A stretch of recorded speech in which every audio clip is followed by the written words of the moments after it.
Hey, welcome back to another episode of the Backlog Breakdown. It's a video game podcast where we seek to encourage and equip the church to engage the medium of video games wisely and responsibly.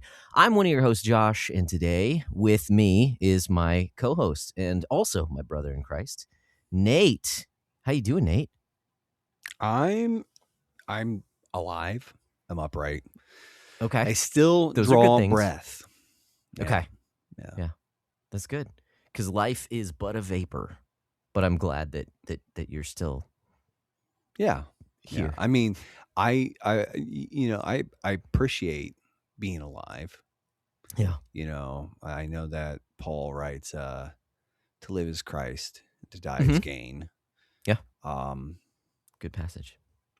yeah, but I like drawing breath. I'm just saying, it's like, it's an enjoyable thing to me. I'm sure that like when I cease, it'll be fairly enjoyable as well. But I'm just saying, like, Fairly. for the time being. Yeah. I think that's I'm a bit of an understatement, but yes. I agree. Yeah. I mean, like, listen. Anyways. Yes. Yeah. A form of speech. I understood what you were trying to get across. But I do also just want to acknowledge as we start off this episode that yes, you are listening to the right podcast. We just got some new intro music, and there might be a lot of changes actually that you will hear throughout this episode. In fact, it's why we titled the episode the way that we did. That we're here today to kind of blow up the podcast. 201 episodes in. There's a but lot more of on that. Fairly significant changes. Yes, yeah. But we will get to that later. So the things that we are at least, not changing for the time being is that we do have some forms to observe. And the first of those forms is just the fact that, hey, man, it's been a little bit since we've done the podcast. How's that go? And come on. Yeah. Okay. Do the thing. It's been a little while, an undisclosed amount of time since I talked to you. So how have you been, sir? Oh, yikes. It was peak, man. Dude, Yeah. December was just kind of like a nightmare. It was just like, so I had gotten back on the overtime list and like for the first time in years. And so I was working a lot of overtime and it was pretty rough. Now, don't get me wrong. I was more than fairly compensated. Yeah, no, Good. Not more than fairly. I was fairly compensated for my time. For the work you put in, yeah. But it's like one of those things when you're running like 12, 13-hour days, like 5-6 days a week, and like weather isn't optimal, and you're just like I would leave the house around 6:45, 7 o'clock. Technically I'm supposed to start around 7 o'clock, but there were a few days where it's like I was just dragging hard, and then I wouldn't get back sometimes till like 6:30, sometimes 7 o'clock. So it's like you're running hard. It's fairly physical. But we're through kind of like, in some ways, like we're kind of through the worst of it, but not really, because now it's like the returns and then people using gift cards and all that stuff. And so I remember last year it didn't really like feel like you could really catch your breath. Like you would get some like decent days here and there, but it really, for the most part, it wasn't until like mid-January where it was like, like, hey, like I'm not losing my mind. So yeah, but I mean, all things considered, like, a couple more weeks, maybe another month, where it's like it's just gonna feel like pretty gnarly. But again, I'm on the overtime list now, so it's like I'm kind of like, and to be fair, like we have had there were a few days like that were really pretty nice. Like Christmas Eve wasn't too bad. The day after Christmas ruled. Like it was awesome. We had no Amazon at my office. Nice. And like mail was really light. And it's kind of like one of those things, like, you know, like if you're like you're doing like, you know how like you see those people who like they're doing like speed training and they have like weights on their wrists and their ankles, Yeah. Oh, right? yeah. And then like they take those off and there's this like mark, like it's just like this significant increase. It Right. was like just like hammer down for like 3 weeks, 4 weeks, a couple of months Oh, even, where it's just like you're yeah. just busy and you're just like running your face off. And then you get like a fairly normal day and it's just Mhm. like, and you just crush it. You're just like, Yeah. Yeah. and you're just like, oh, okay. Like, yeah, I can That's do this. right. Like, Yeah. oh, this is, and so but yeah, anyways, Mhm. yeah, it's okay. My Asher is still a giant butt. Oh, man. We're at a point where it's like Megan and I were talking, like we're gonna enroll him in some obedience training, because Okay. it's like we just don't have the tool set to Sure. like, and hopefully that'll help curb some of it, because he's like a really sweet dog. He is like a Mhm. really, really sweet dog. Like he's Good. like, when he's paying attention, he's really great with Byron. We do have to keep him and Yuki separated because like he's not malicious. He's Mhm. relentless. Like he will Yeah. not leave her Yeah. alone. Yep. It's like if the cat's downstairs, he's like, I'm gonna get you. Like, and it's Yep. like, so it's, and he's big. Like, dude, he's like 70 pounds. Like he's a, I Yeah. think he's gonna be like, I think he's gonna be, he's still got growing to do at this point. Yeah. So, Dang. it's just like he desperately needs structure that like frankly we're just not equipped to give him. So we're gonna get some help there. Yeah. But he, a few years ago, we have like these little, like you know, like these little, they're old, but they're these like half windows that are in our basement, right? Okay. And one of the panes of glass broke out of the one. And Ooh. so I had fixed it by like, I basically got some really like super heavy duty tape and just taped Okay. both sides of that hole. Today, I'm down in the basement doing laundry and I look over and I feel a breeze and I look over and there's a giant hole and my dog's head is in that hole where Oh. that tape had been. And he's looking at me and I'm Yikes. like, Asher, no. Oh, Yeah. so Yeah. Whew. thanks, buddy. So that means I had to go to Walmart and get more tape. I got Yeah. heavier duty tape, and I actually wrapped a piece of cardboard in an industrial sized garbage bag, and I taped that, and then I put that up Okay. against it and taped that. There So you if he go. chews through that, I'm going to be super unhappy. Nice. Nice. But yeah, I'm just I don't think yeah. But also Merry Christmas, Happy New Year. It's Yes. we're recording a few days after Christmas and a few days before New Year's. Now, Mhm. this, let me just pull up my calendar here. Yeah. Set to release New This Year's episode Eve. will air on New Year's Eve. So Happy Mhm. New Year's, everybody. Like, Yeah. yeah, this The is, last podcast episode of 2025. yeah, dude, like, Mhm. that's pretty sick. But yeah, um, like, you know, we're doing, we had a pretty nice Christmas week. Megan's been off for, you know, like the last week and change, and she's off, Oh, nice. I think, pretty much all of next week. So, Sweet. yeah. We're kind of just, we're just chilling. We're just vibing. So, Yep.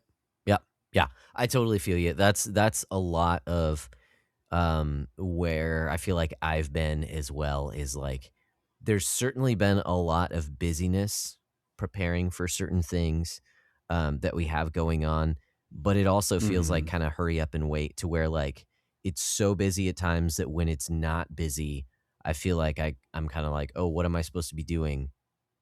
I guess nothing.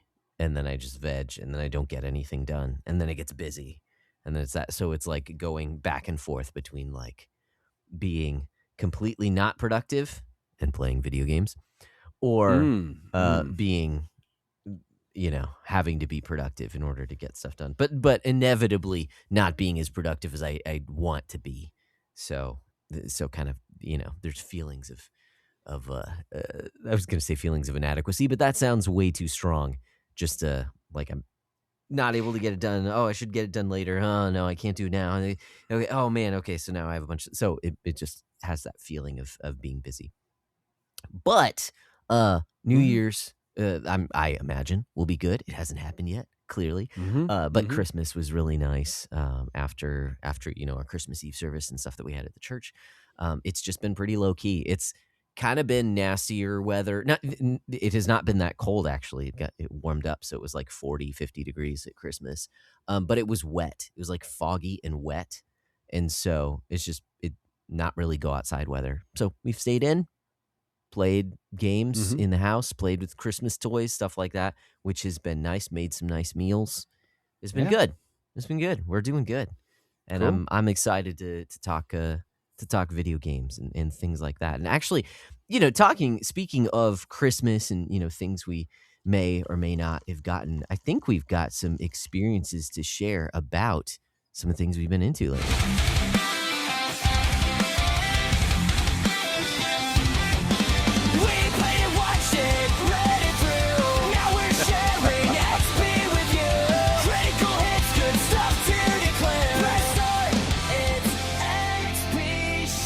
That's right, XP Share. That's a part of the podcast where we just talk about the best of what we have been into lately, of media or anything like that. So, Nate, what have you been into? What experiences do you have to share with I us? think you're skipping past the fact that like that is a new little stinger for that. That's true. That's true. It's Yeah. one I've been playing with and one that I'm actually happy with. If that makes sense. We've been going back and forth on what we were gonna do for XP Share for a while, and I like that one a lot. Yeah, I think it's we were texting back and forth, sort of like, yeah, I think the end product is very nice. It's very on brand, as they say. Well, you know what? I'm actually kind of curious as to what do you bring to the table here? I know that you asked me, but I'm gonna Uno reverse and be like, no, you. The turntables have turned. Well, I've got a few things. So one thing that I started listening to almost immediately after we recorded last time, and for no particular reason at all. I think it was just recommended on YouTube, something like that. But it's a new podcast, and I've been watching the video on YouTube. But it's a podcast called Words Unraveled, and that's with 2 L's. And it's basically a word etymology podcast, which, yes, it sounds super nerdy, and it is super nerdy, but it's also goofy. And you learn a lot about culture when you trace words back to how we've gotten them in our different languages, and how because English is kind of a mishmash of other languages, for a number of different reasons. And so it's just a fun podcast. I have watched a number of videos by one of the people who hosts the podcast. Rob, I can't think of his last name, but he goes by Rob Words on YouTube, and he's a Brit. So he's a British guy, and then there's an American young lady, Jennifer or something. I can't think of it off the top of my head. And so it's fun even to see the differences between British and American words and the way that we use English. Also senses of humor and things like that, which I will say, the only caveat to this recommendation, I really like it. It's a lot of fun. The only caveat is because it's about words, there can be some spicier topics. It's not necessarily something that you'd listen to with kids around. It doesn't, like, I'm not saying that there's profanities thrown around often. That's not the case. However, they do, sometimes they run into just some more words that have sexual connotations. I pulled it up on things. the podcast app. So this was like, I'm at least going to give it a check out, because the most recent episode is, what does chupacabra literally mean? Mhm. Cryptids and mythical beasts. And I'm like, I'm in. Yeah. Yeah. It But it means, a goat sucker is what it means. yeah, goat But sucker. it's multiple goats actually, because it was chupacabras, I believe. Anyways, doesn't matter, but it's fun, and I've been listening to it a lot. Just with that word of warning, I think you can see too, the Brit is a bit more prudish than the American. She'll delve in and like, oh yeah, this flower comes from the word for genitals, or something like that. I was like, oh, okay. Where Okay. he's like, I'm blushing over here. So, He's like, anyways, oh, it's yeah, yeah, isn't super that fun. cute? Yeah. So that's the first thing I've been into. The another thing, just recommended. I recommend this podcast all the time. I've talked about him before, but Redeeming Productivity. He specifically made a little a live stream for planning next year. And so gives some kind of tips on how to do that, how to think through um, uh, what you want to do over the next year to faithfully live out your calling that God has placed on your life, just as a Christian, like to see if you are being faithful in the things that God has called you to, the things that you're responsible for. Give me And the so it's TLDR on that though, because like okay. I've been like, how long is his workshop there? Oh gosh, I want to say like maybe an hour, something like that. Oh well, this Should I video link should I actually is watch an it hour on YouTube? 45. Yes. So the live stream is an hour 45, but a lot of it is Q&A. So I think the Okay. actual workshop's like an hour. I always put things on YouTube at like 1.5 speed, because I'm a mad lad, and that's just how I do it. I But might it's helpful to try and start check this thinking out through. tomorrow. Yeah, yeah. If you got time, you're crazy busy, and so there might not be Well, I'm time home to think through it. tomorrow, so I Okay, might. nice. But yeah, it's just a good Um, rubric to think through some of these things. Am I being faithful? One of the things he talks about, which I thought was fantastic, is like assessing different areas of your life and just giving it like a 1 through 5 rating in terms of how faithful do you think you are that you've been over this past year, and then looking back on that list and like, hey, the things that are lower, let's focus on those, even if for just 3 months. Like, what are 1 or 2 things that you can start doing to bump that up a little bit? Like, focus on yeah. the things that you haven't been. And so that already kind of gets my mind thinking about, oh yeah, I should be better about reaching out to people, or things like that, encouraging other people, something or whatever it is. So anyways, I would recommend that. There's a link for that to plan your 2026 workshop in the description, the notes, whatever this is. However you're watching or listening to this, I'll drop a link to that. But it's Redeeming Productivity's Plan Your 2026 workshop. The final thing that I have been into was a birthday gift. It was on my Amazon wish list, and so my parents got it for me, funny enough. But it is an old TV show called Ultra Q, which was the precursor to Ultraman. So it was the show that they made after Godzilla, and before Ultraman. That's basically, it's in black and white, Japanese TV. It's basically like Twilight Zone with kaiju is Is it kind kind of of like a the Monster of the idea Week behind it. premise kind of thing too? Yes, for the most part. Not all the time, but yes, it does feel similar to that. I've only Okay. seen maybe the first 10 episodes at this point while I was wrapping gifts on Christmas Eve. But it's fun. It's campy because it was the 60s, but it's also pretty amazing that they could do that back in the 60s. So that's what I've been into, some Ultra Q as well. I'm going to just press in the notes. You have Okay. something Yeah. blocked, like you have something crossed out, and I think I just Okay. It says you've been watching something, and I Yes. want you to spill, like, let me hear your thoughts, and I will let you know Okay. if you're wrong.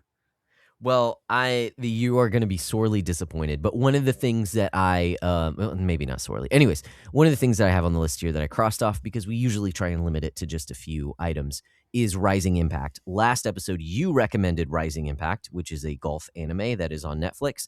In the back of my mind, I'm like, I don't know if I'm gonna continue to have Netflix because of the way that I have watched Netflix and not paid for it, and so I don't know of its continued efficacy. Put it that way. But however, I had another good friend of ours reach out to me and was like, "Yeah, actually, it's a really cool show. My kids like it too." So I was like, "Okay, I'll try it." And one of these days, it was maybe Christmas or I don't remember. No, it was probably on my birthday. Actually, it was on my birthday because then I was able to just be like, "No kids, I'm gonna choose the show that we're gonna watch," and I turned on Rising Impact, and it is immediately endearing. I will say. Okay. I like Gawain. I like the main character. He's a goofball.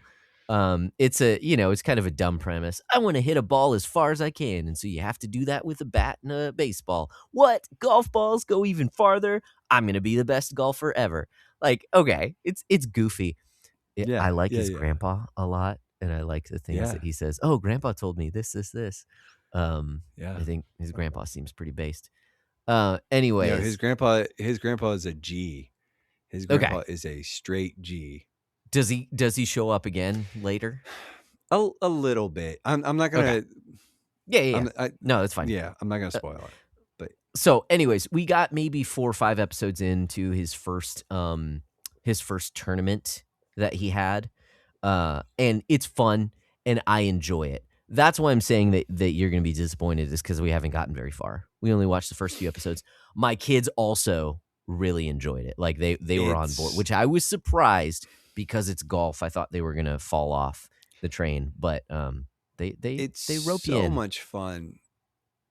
It kind of actually, so there was a show that I had talked about a while ago, and I bring up from time to time, Delicious in Mhm. Dungeon. And it 'Kay. kind of does this thing where it takes like, now it's not quite the same, but like Delicious in Dungeon is like kind of like part cooking show.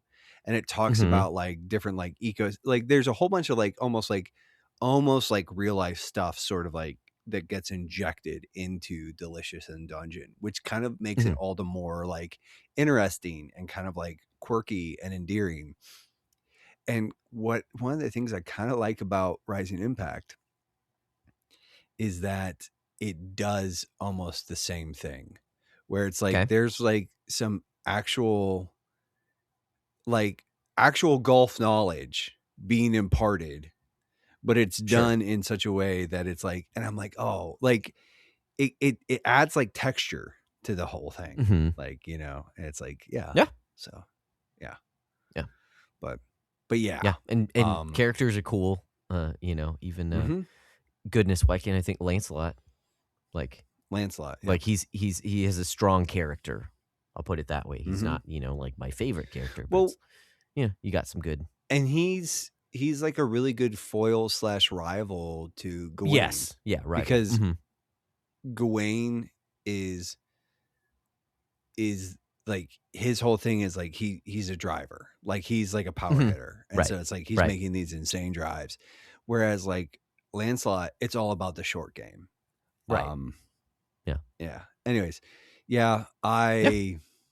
I love I watched. I have one of the things I have done in the last couple of weeks is I watched both seasons, and I'm just kind of like Nice. chomping at the bit for more. And usually it's like I told you actually, I don't know if it was like pre-show or brohang or whatever, pre-recording or brohang or whatever, but I was like, I usually like a lot of animes, like I don't watch tons and tons. Because usually what happens, like I'll watch the first season, I'm like, oh, I'm kind of into this, and then I start watching the second season, and they just completely lose me. It's like the first season, it's like, okay, there's like an interesting premise here. I do watch more anime than a lot of people. I just don't. Mhm. I'm not like full weeb where it's Yeah. like I don't watch. There's a lot of stuff I watch like the first season, but anyways. second season, like I'm watching it, and for a minute I was like, am I gonna stick with this? I don't know. And then it was just like, nope, I'm in. Like full Nice. send. Like, let's go. So I'm yeah, but yeah, but that's Sweet. yeah, Yeah. that's not It'll actually be one of my good. things to share. I need to turn it on again because my kids did enjoy it. We just haven't been back. Mm-hmm. We've been watching a bunch of Christmas movies and stuff. And then my wife, she wasn't feeling well a couple nights ago and turned on School of Rock. And so the kids have been on a big School of Rock kick. They've watched it multiple times. And Samantha, turns to me and she's like, "I forgot how much language was in this." Which is not a ton, but it's like, a handful of words by some snotty kids. I'm like, "Oh, our kids are gonna repeat these words. Dang it." Anyways.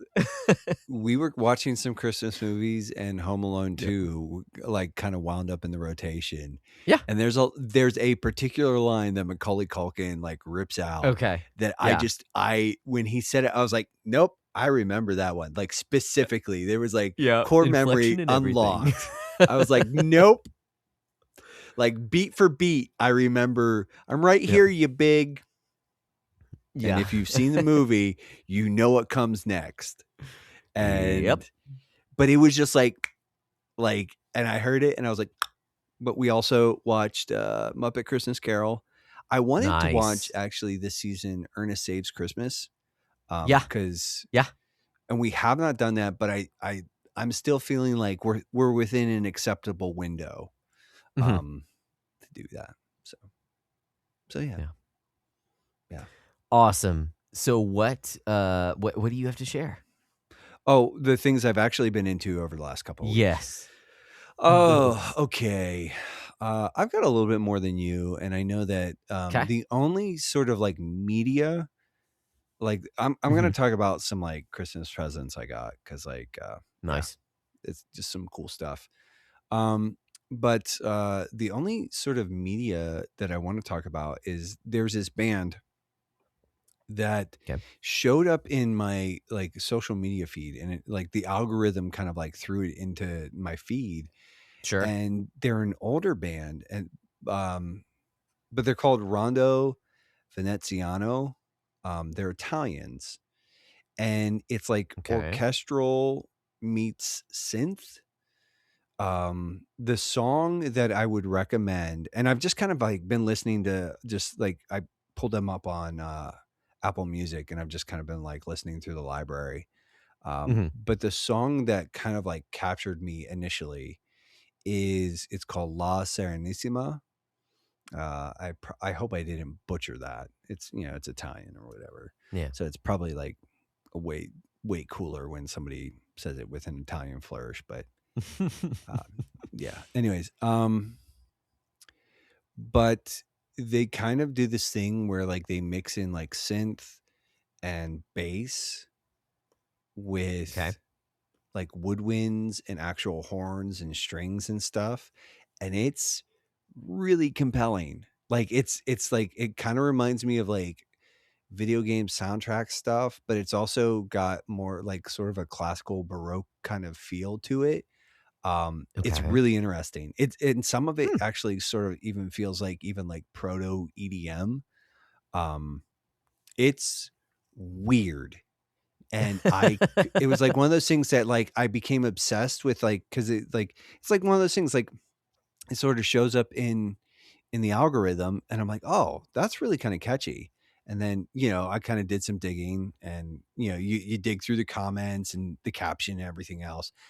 And I found the band name, but then I couldn't find the song. And then, so I started just like, but yeah, it's really weird. But I'm oddly like, I kind of listen to it and I like it. It's not all of it's a hit, but it's like, oh, like again, I don't know. So that's cool. That's cool. I'll have to check that out. According to Wikipedia, it says that they were active from 1979 to 2022. So that's crazy. Yeah. And it's like a lot of their stuff, it's like they were doing stuff like very early on that it's like, man, like the La Serenissima actually has kind of like a hook or Mhm. like a riff. There's something like they're doing something that actually kind of reminds me of Daft Punk. Um, Okay. so it's really wild. But then it's like they're throwing in like actual woodwinds and stuff Right. in there, like oboe and yeah, dude, it's so odd. It's Hmm. just it's like it tickles all sorts of weird buttons in my ears. I was like, Nice. and I just forgot that like too, and it like again, it has like sort of that classical like vibe, and it's like, Mhm. oh, I haven't listened to any legitimate classical music in a long time, and I was like, oh, I Yeah. do like this, just like the artfulness and the mastery and there's like a weightiness. Anyways, yeah. So I'm Rondo Fun. Veneziano. Sweet. Am I saying it right? I think so. I Yeah, have no Rondo idea. Veneziano. I mean, it's Rondo Veneziano. So yeah. But yeah, anyways. Next up, and I showed the patrons, I'm gonna pull it up here again, but it's I got this. So Mhm. my wife and I, again, we've talked about this in previous episodes, but something you want, something you need, something to wear, something to read. My something to read is a book called The United States of Cryptids. It's a tour of American myths and monsters by J.W. Ocker. This actually, um, the Haunted Cosmos guys, I think, gave away some copies of this to like new listeners, and I was like really Oh, nice. I was like, oh, that sounds kind of cool, and I looked it up on Amazon, and then yeah. Anyways, that's the book, and it's a bunch of stories about American cryptids. So I'm Fun. kind of looking forward to getting that. Yeah, and it's like we've done a full thing where it's like, am I a cryptid guy? Yes, I am.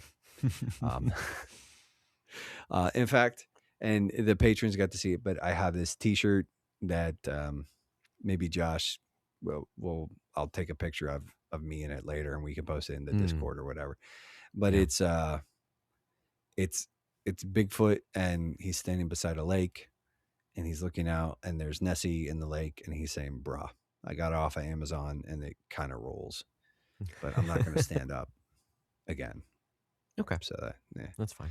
Maybe I'll take a selfie and we can post that or something. But anyways, Just like but every yeah, other cryptid. We know it's there. We don't have to see it. it's That's fine. yeah.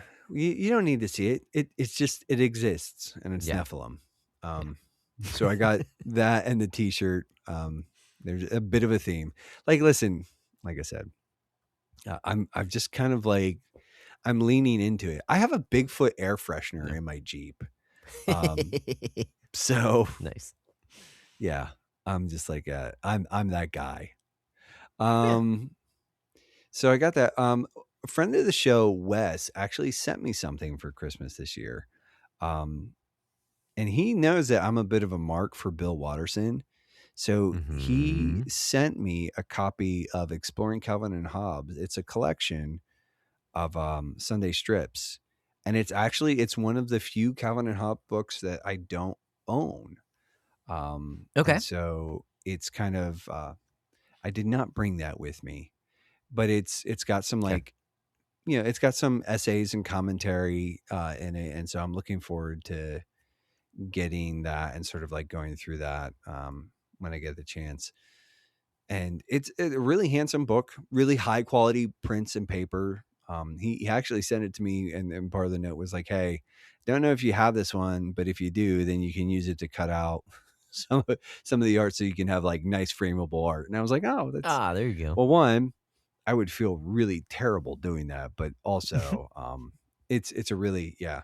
I didn't own it, so yeah, I'm just gonna yeah. But Nice. um, but the last thing I got was that I wanted to talk about, and I'm so tickled by this.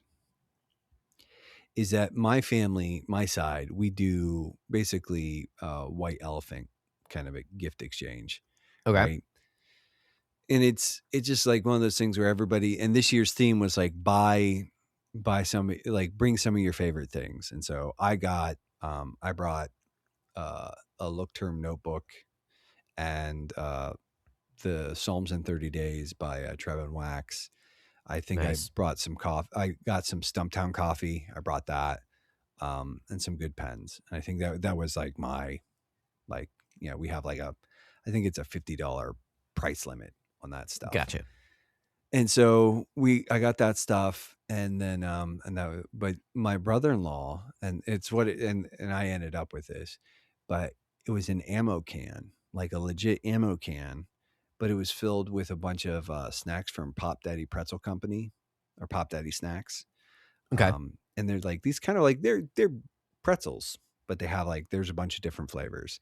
It's like some of them are like dessert pretzels and stuff, but there was a whole bunch of, but like, so one, I like snacks, and I like their snacks. Like, I've had some Pop Daddy pretzels before. The Parmesan the garlic parm is out of this world. Okay. I've made bags of that disappear. Let's see. There was like a Dutch apple pie one that we've kind of been working on that is really tasty. So yeah. The ranch peppercorn, like, yeah, really, really good flavors. Anyways, so, but my intent was like, I really wanted the can. And actually, I was afraid that my brother was going to steal it from me because he had last pick. And I think he was like, he could tell that I really wanted that ammo can. He really wanted the ammo can too. He was like, can I have that ammo can? I was like, no. I was like, I want the ammo can and the snacks. He's like, I'll give you the snacks. Can I have the ammo can? And I was like, no, and he was like, well, I could steal it. And I was like, you could. I said, I might punch you in the wiener. Oh, jeez. Because we're brothers. Okay. Right. It's like, I might punch you. Like, but yes, you could. I would be upset with you. And he chose not to. He chose to be the bigger man.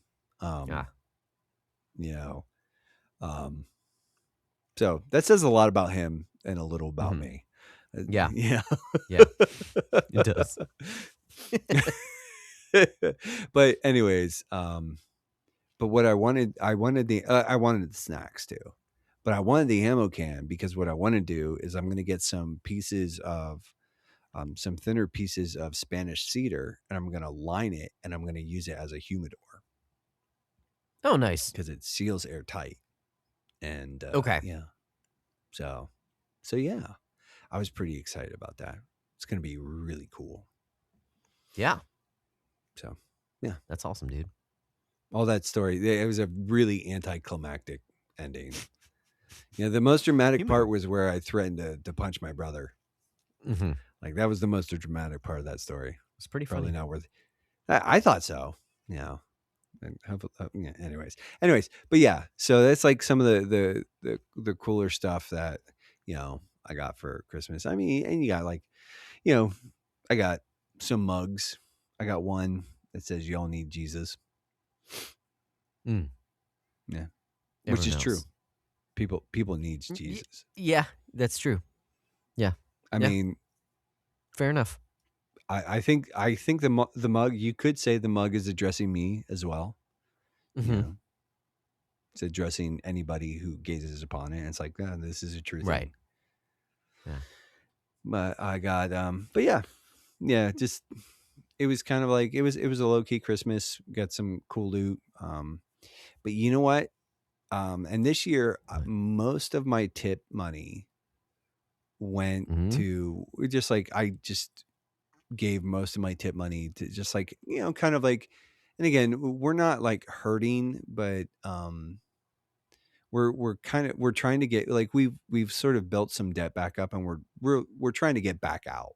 We just want to like eliminate as much as possible. So my tip money this year pretty much went to eliminating debt. But I did get some gift cards, and I did have, I did keep, Megan did at, the last couple of days of the season, she was like, just keep your tips. And so I did buy some video games, and we are a video game podcast. So we should probably talk about what we acquired. But before I spill my guts, I want to hear what you've been playing and what you've picked up. All right. Yes. So I talked about last episode the games that I bought, around Thanksgiving, Black Mhm. Friday, sort of semi, birthday present to me kind of stuff, but really just stuff that was on sale. So not like they didn't count as gifts. I didn't count them as gifts. I just bought them in anticipation for the new year. After finishing my locked and loaded list, getting those extra points there, I figured I was able to, you know, pick up a few games towards the end of the year. So I obviously still have those games, but it's slowed down since then. But between my birthday and Christmas, I did receive 2 games as gifts. And so the Mm. first one that I got from my wife, actually, so this was a like, "Hey, what do you want for your birthday?" I want this game and it's on sale, so you should get it for me." "Okay, I'll get you that gift for your birthday," kind of a thing. So it was a gift. I picked it out, she bought it on Amazon, but it was like specifically, I told her exactly what it was, but still counts as a gift. It is Mhm. the Final Fantasy Collection, Pixel Remaster Collection on Switch. So this Mm. includes the first 6 Final Fantasy games. And so because it is a gift, I do take a point for that. I add a point. However, also because it's a gift, I don't add a point for starting any of the games. I'm able to start them as Mm. gifts without any points. So I started up Final Fantasy 2, which is one that I've never finished. I've finished 1 back on the original NES, finished the 3 remake on DS, finished 4 on Vita, actually. I think it was the PSP version on Vita. Have not finished 5, and then, of course, 6. Well, hey, we might talk about 6 later. Anyways, Uh-oh. so started up Heyo. 2, and if you know anything about 2, I'm kinda jumping the ship here and going to what I'm playing. If you know anything about Final Fantasy 2, it's one of the black sheeps of the series, and I thought as much Mm. as well playing it back on emulator when I was a lot younger, um, like high school age, like, this isn't a great game. It's okay, but it's not a great game. I don't know exactly what it is, with this Pixel remaster. One, it's definitely the music. The new orchestrations are fantastic. Like, the music is Mm. so good. And I'm usually one for, like, listening to the old school music, but the music on this game is really good, the new orchestrations.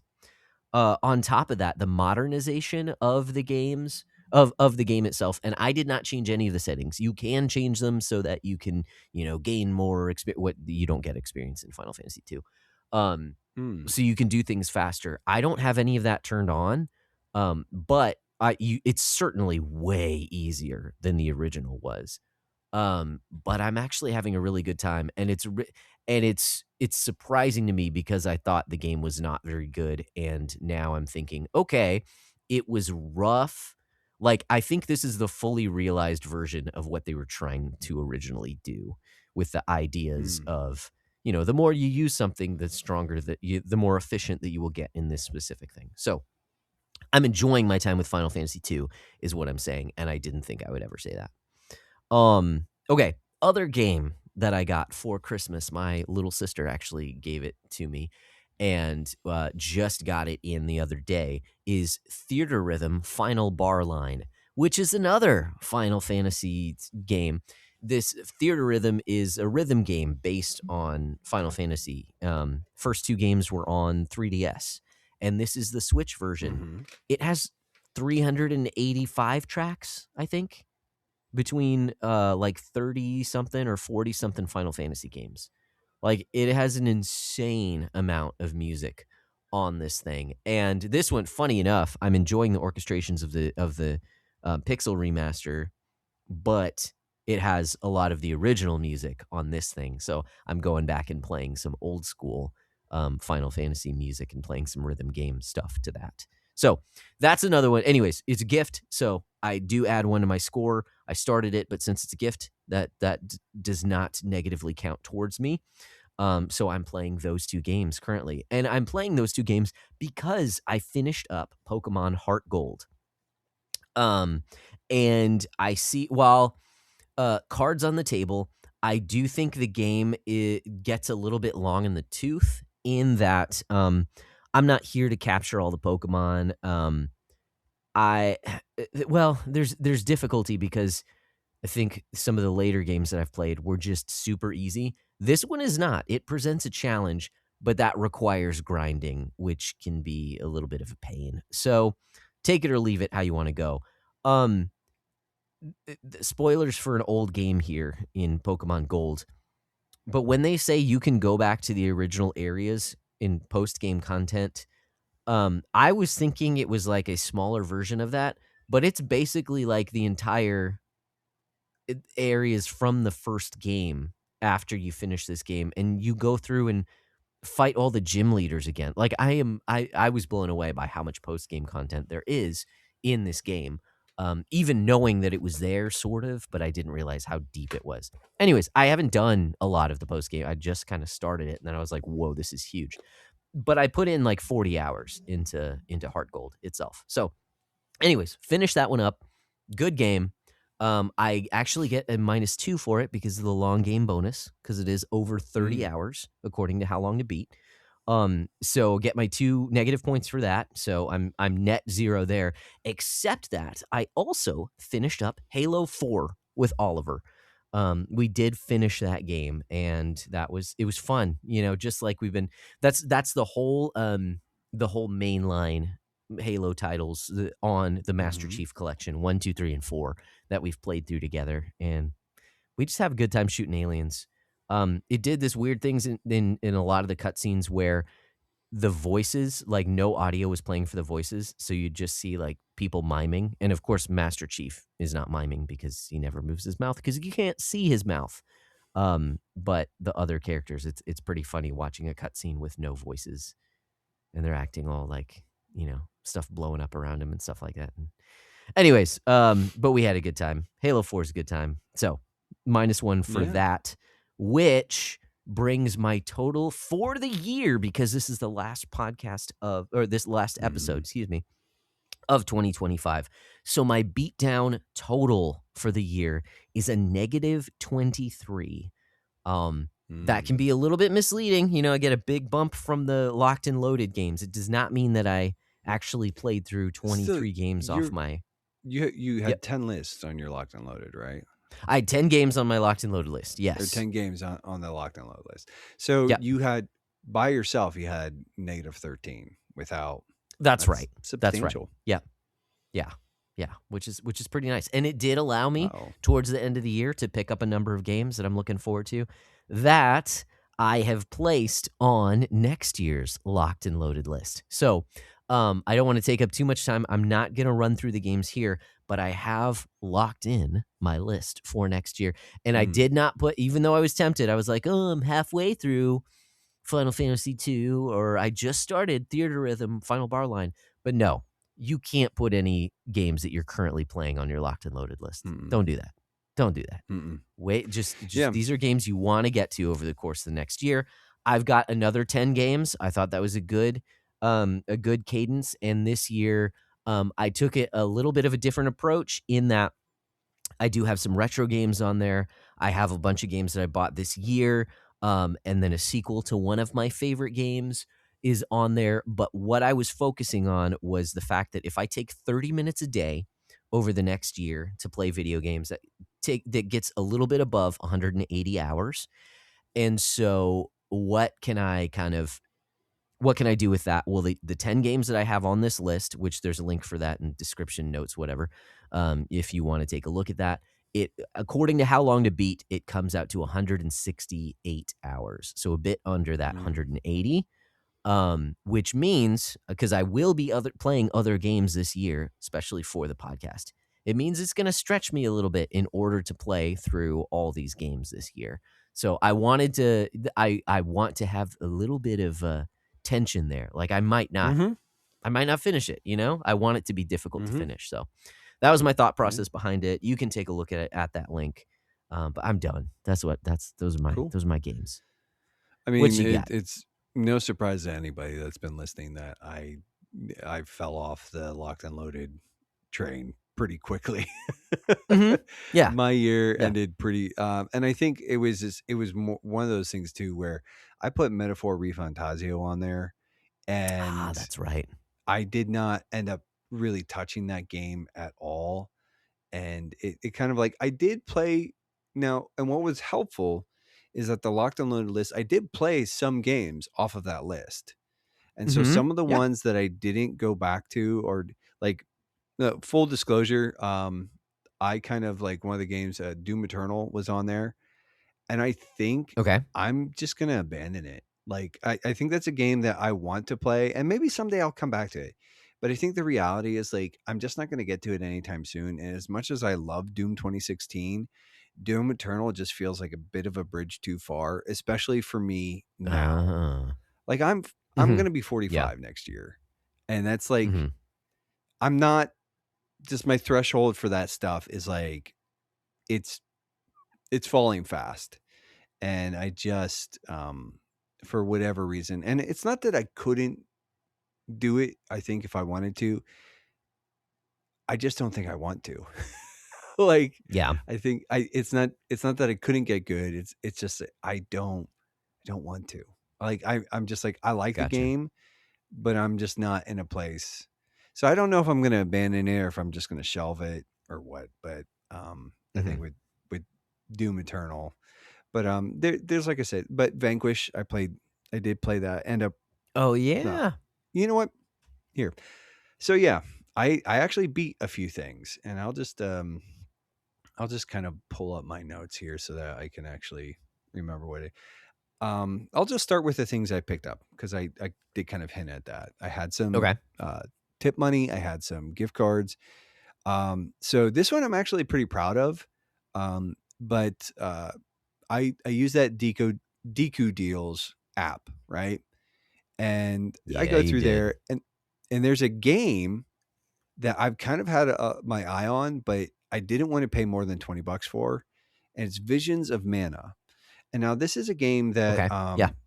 Parker kind of put on my radar. He said it's really pretty. He's like it's like solid 7 energy. Like it's good. It's kind of comfort foody, but it's a really good looking game. Not super complex. Deku Mhm. Deals. So I was like, okay, I've kind of just like been circling around this one. It's $20 at Best Buy when I check it out. I had also gotten a Best Buy coupon. It says, hey, here's 10 free dollars. Like, here's $10 off your next purchase on us. And I was like, $10 plus tax? Like, that's a go. Like, Yep. let's You pull the got yourself trigger. a deal. Yeah. So I picked up Visions of Mana for $10. And then so I was pretty proud of that one. Uh, and so the next sort of item on sort of like my agenda was like, and I was like, okay, like I want to buy things for my Switch. Like, not that I need reasons to play my Switch too, but I also want to Mhm. play things like actually, as you were talking about, even in Final Fantasy, the Pixel collection, I was like, actually, I think that would be a great addition to the Switch library. Like, yeah, that handheld form Mhm. factor.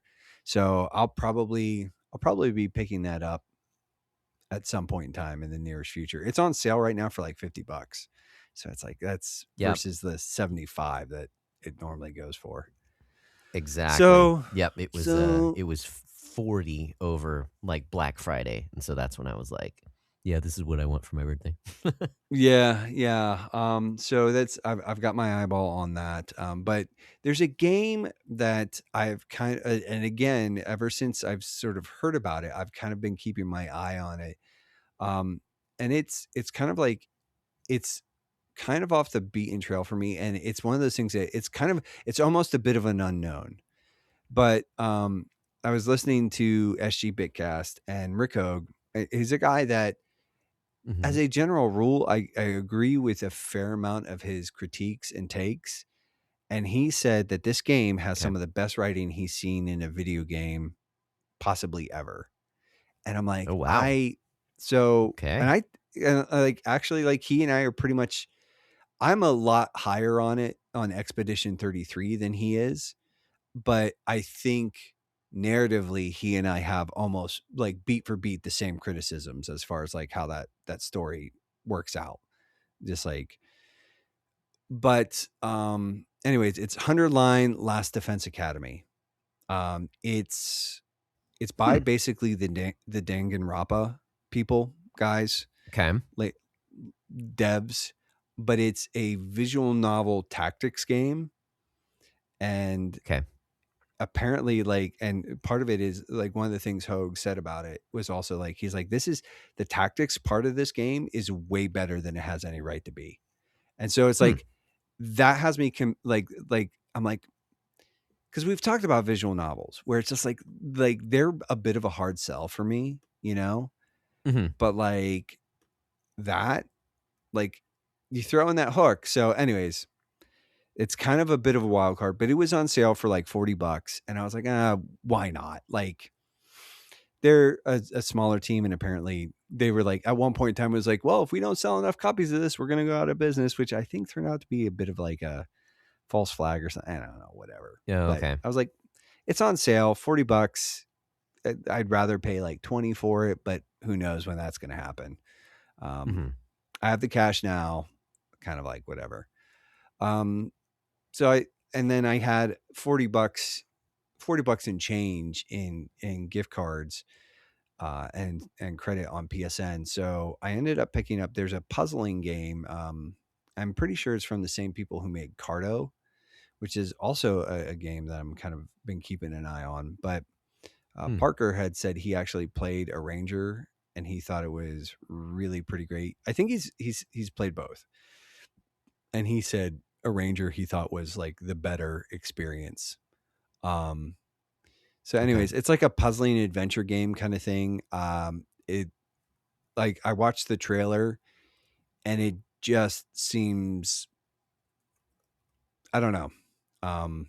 But it seemed really cute and I was interested. So it's puzzle game-ish, but it's not like the weird, it's not like Talos Principle puzzle game where it's like, oh, do these light puzzles, and or, you know, it's more of like, I don't know. Yeah, I know that you and Spike like that game. I just I can't stand it. I just whatever. Geez. But then I also picked up Star Ocean Second Story R. So, nice. Yeah, it was on sale for like $25, and I was like, yeah, that's a good price for that. Yeah. But also, so I ended up with a +4 for picking up things, but okay. I had a week of, I wasn't really planning on rolling. I was actually going to try and roll credits on Link's Awakening before we recorded. But I didn't.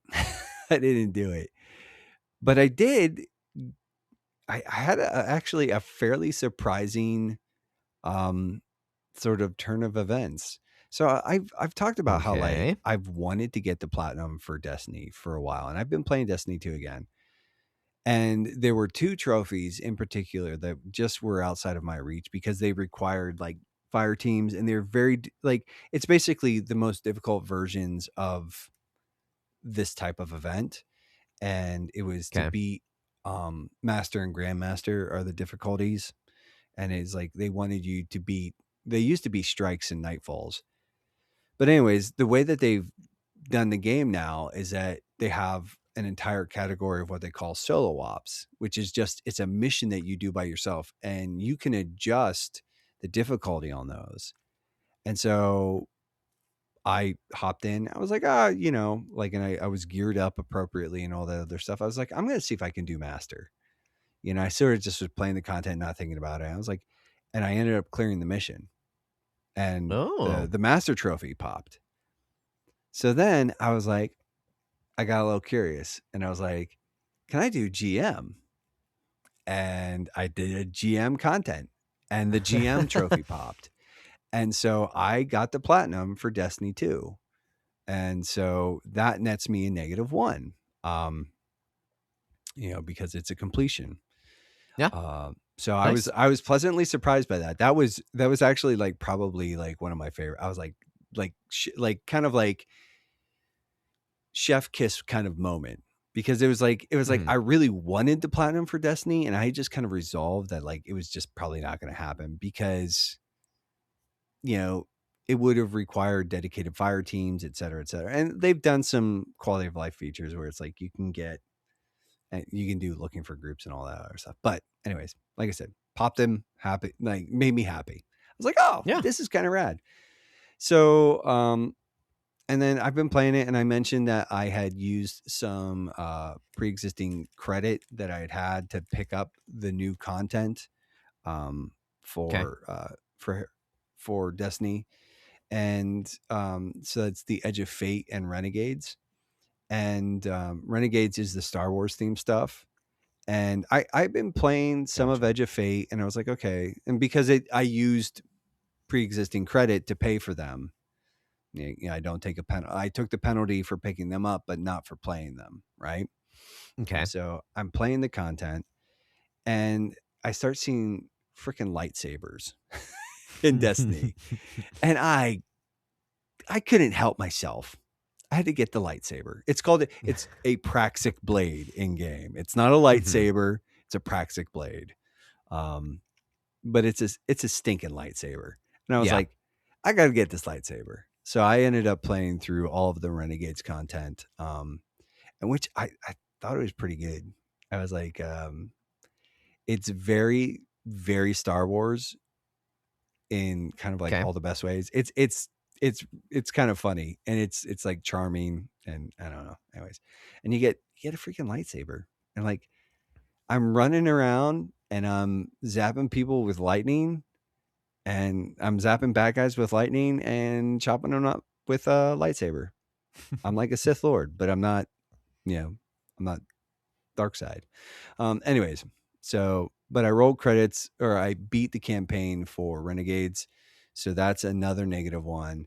And then I also kind of sat down and two of the games, uh, or one of the games I had on my locked and loaded list was actually Vanquish. And I Mhm. sat down the other night. I was like, I'm just going to like sort of play through a little bit more of this. I didn't realize how close I was to the end. Like Okay. I kind of like stopped playing like two missions before the very end of the game. And you know what I'm saying? Like it was just like, it was kind of like Right. just, just I knew it wasn't long. Anyways, played Vanquish. Um I like that game. It's Mhm. got really great action. I can see why like it's definitely like cult classic hit. The one big draw, or like drawback, is that there's a lot of language in that game. It's like it's very Okay. 90s, Gotcha. early aughts, like action movie kind of like vibes. And so there's a lot of just frivolous F bombs and just like, and it's like stupid cliche junk. But if that stuff doesn't bother you, like, hey, cool. Like, yeah, it's a fun action game. I wouldn't play it around kids, um, just because of all the swears. But Right. it's pretty cool. But there's a lot of language, which actually kind of just was like, like I'm good.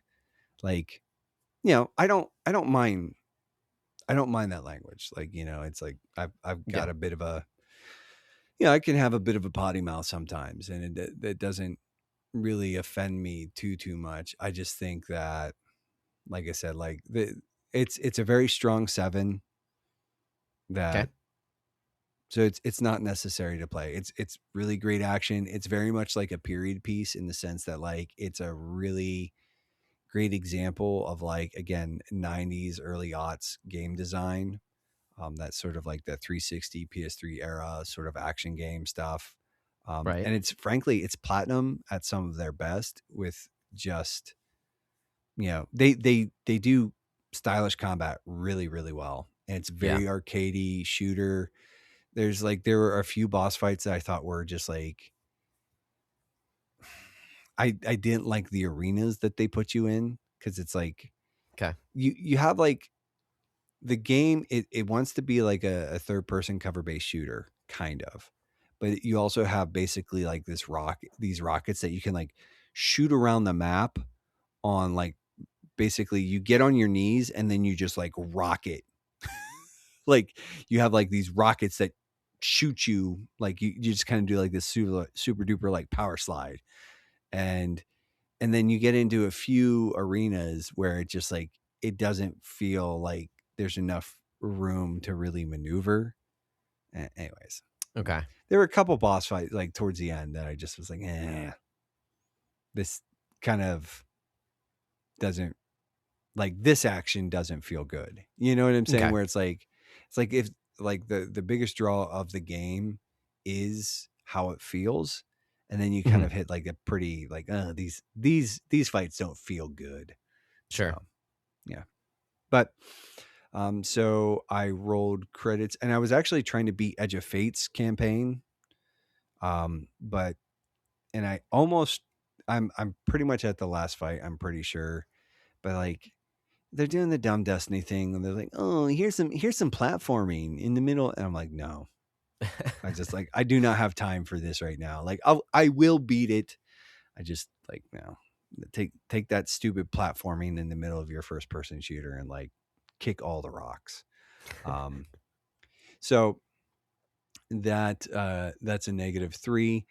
I Okay. was at a -6 before tonight. Mhm. So I do take a +1. Leaves me at a -5 for the Okay. year. My locked All and right. loaded list is not finalized. It's still a bit of a work in progress. And I am currently playing more Destiny 2 and Link's Awakening. So but yeah, Nice. all that being said, if you guys you're saying like what are these numbers? What's this beatdown thing they're talking about? It's a meta that if you're new to the podcast and you've never heard all this before, well then I've got something to tell you. And if you've been a long time listener and you don't know what it is at that point in time, just pay attention. What is wrong with you? Like if you've been listening to Not the that show and you hard. don't know what the beatdown is, wow, geez, I don't know if I can help you, pal. But the beatdown is a meta that we run. It's a yearly meta. You can jump in at any point in time, but we've just found like the yearly sort of metric works, sort of Mhm. seems to be fun. But essentially, the more you play, the more games you beat that you've already owned, the the the more negative points you accrue. And the more games you purchase, the more positive points you accrue. And if you kind of look at it and it's like the backlog is this pile of games that you have, you actually want to drive those numbers down. You want to get negative scoring. Yep. It's basically it works like that. There's some nuance, some rules. We'll be talking about those a little bit. Probably not tonight too much, but I don't think the rules are going to really change. Like I think this last year we added the locked and loaded list, which was an opportunity to score bonus points. I don't Mhm. know that we're gonna. I think we have some minor adjustments that we kind of like sorted out throughout the year, just as far as like there's some stuff that you know we needed to address and we hadn't yet.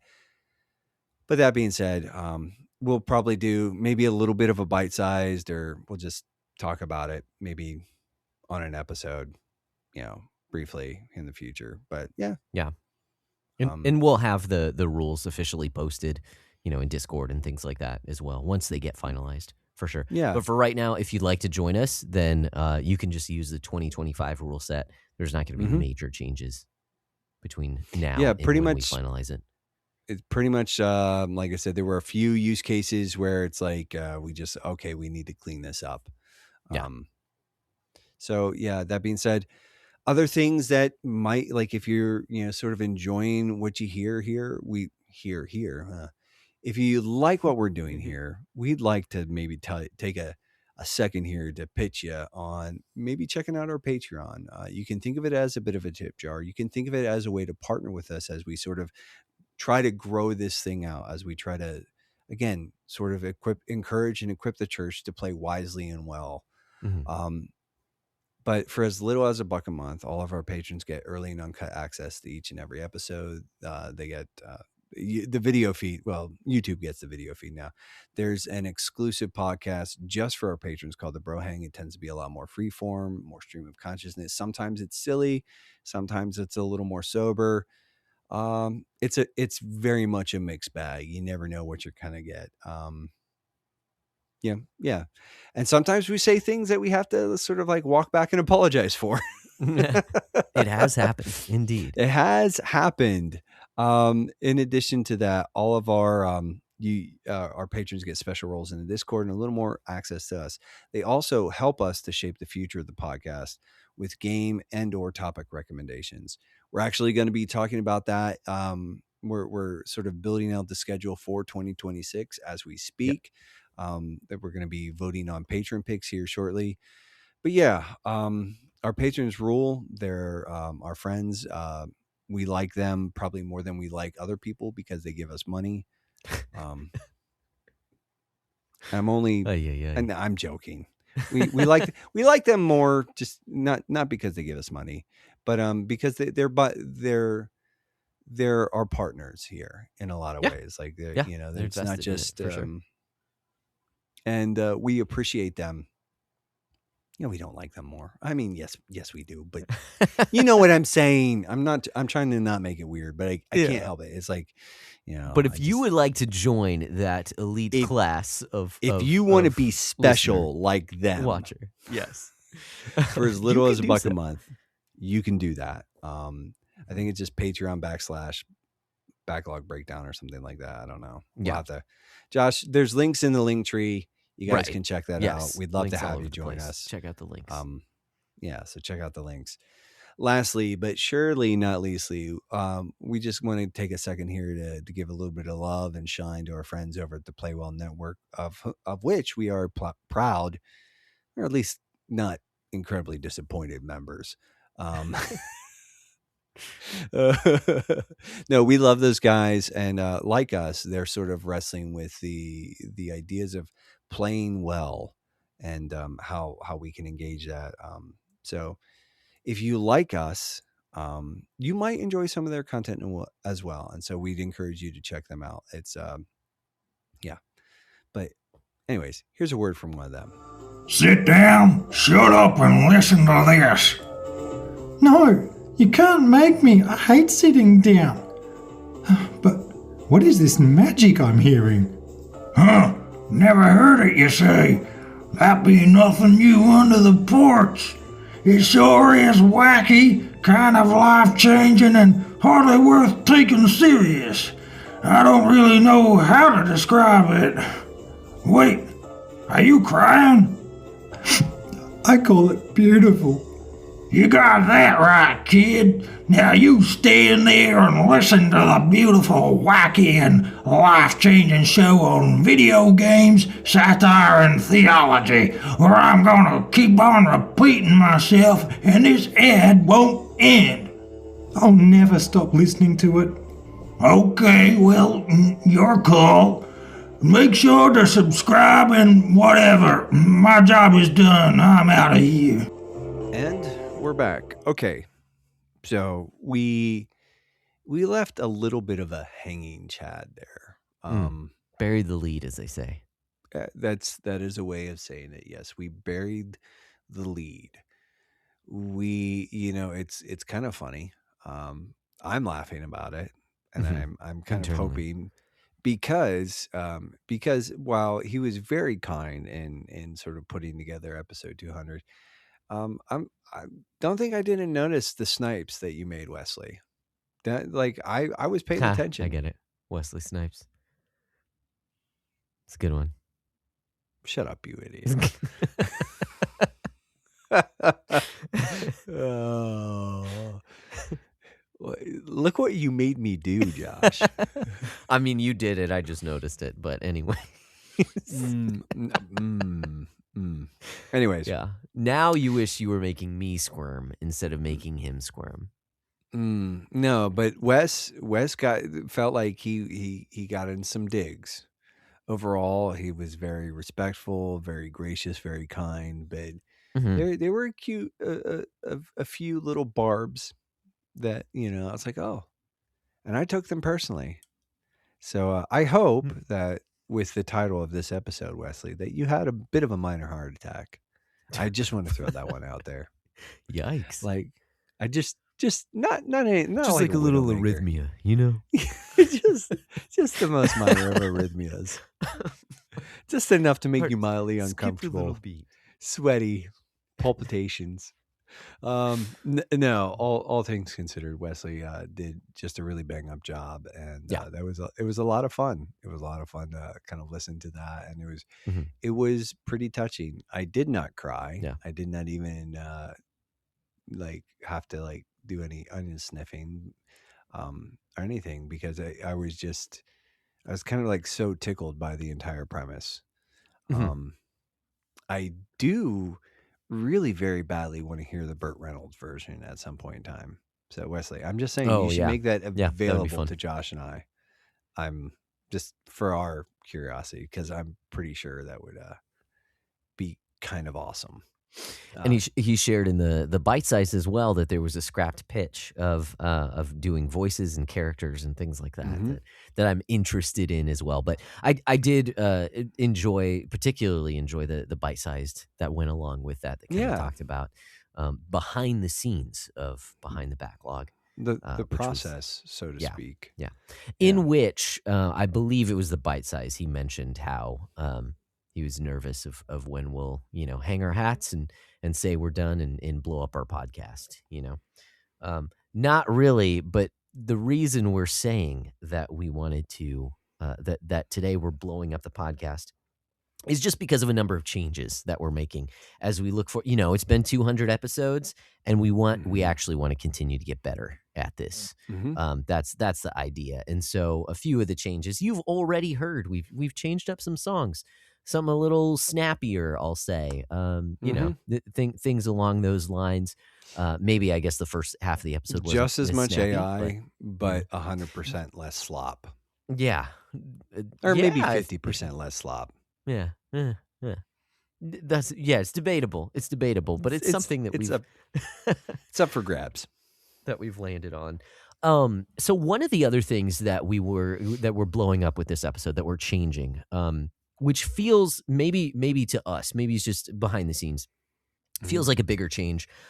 We have over the past, I'd say, couple years now, wanted to make our top 100 list a key thing that we do here at the podcast by talking about the greatest games that this medium has to offer, and doing so with this top 100 list.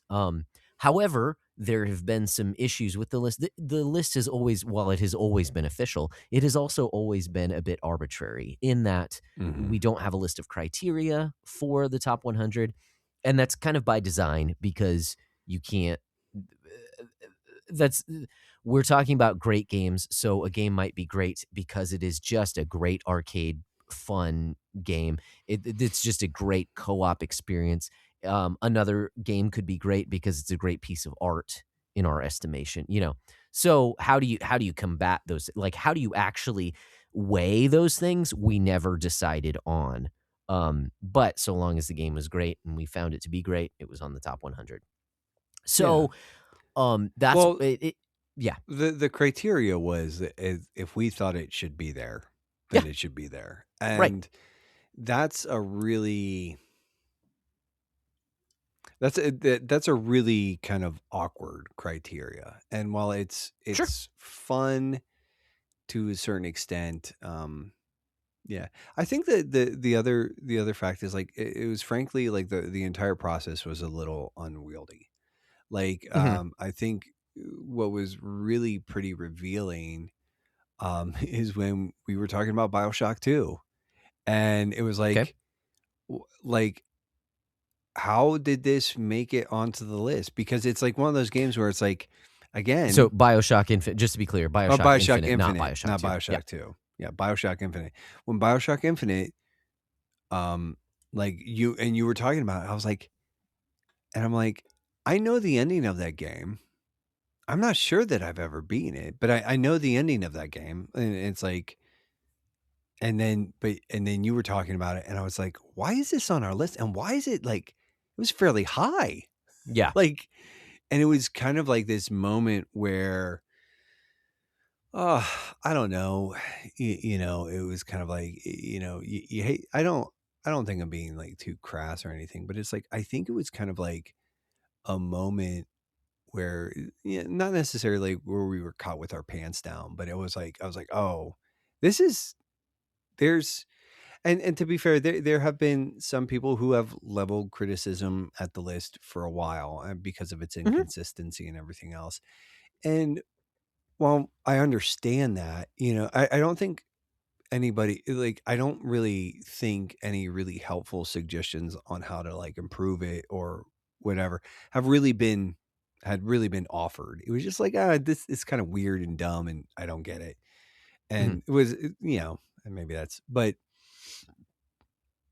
or just, maybe they didn't always say weird and dumb, but a lot of times it was like, this just doesn't really make a lot of sense. Right, like, set some criteria.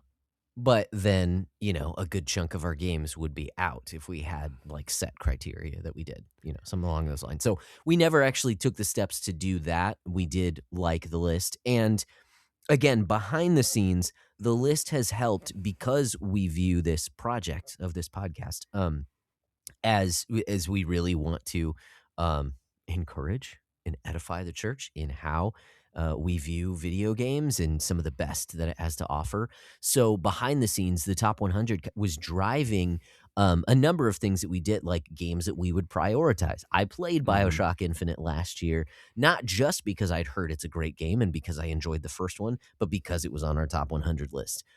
We prioritize those games to play ourselves and to talk about.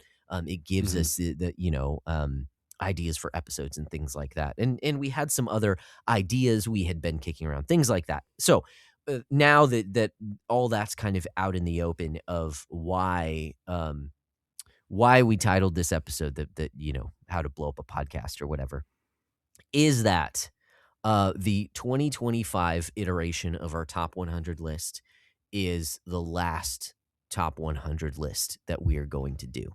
We're not going to continue with our top 100 list into the future. Well, Yep.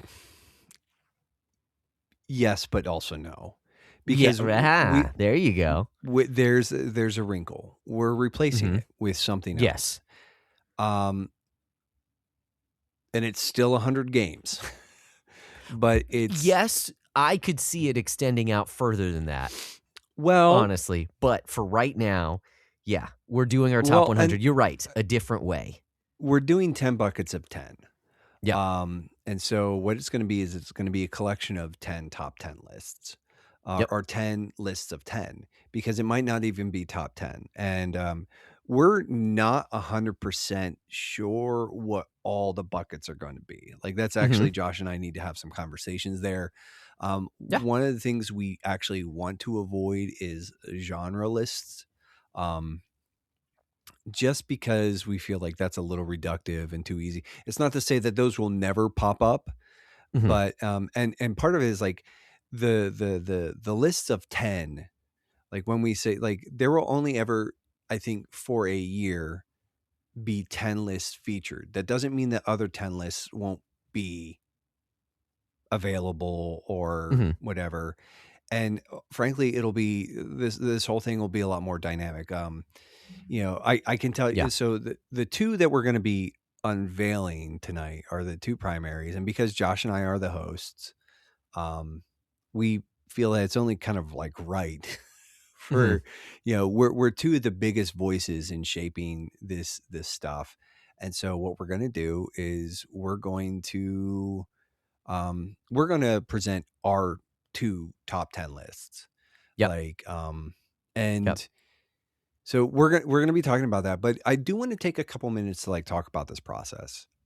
We've actually talked to a few people behind the scenes and sort of like doing this, and this was actually, I just want to give credit where credit's due.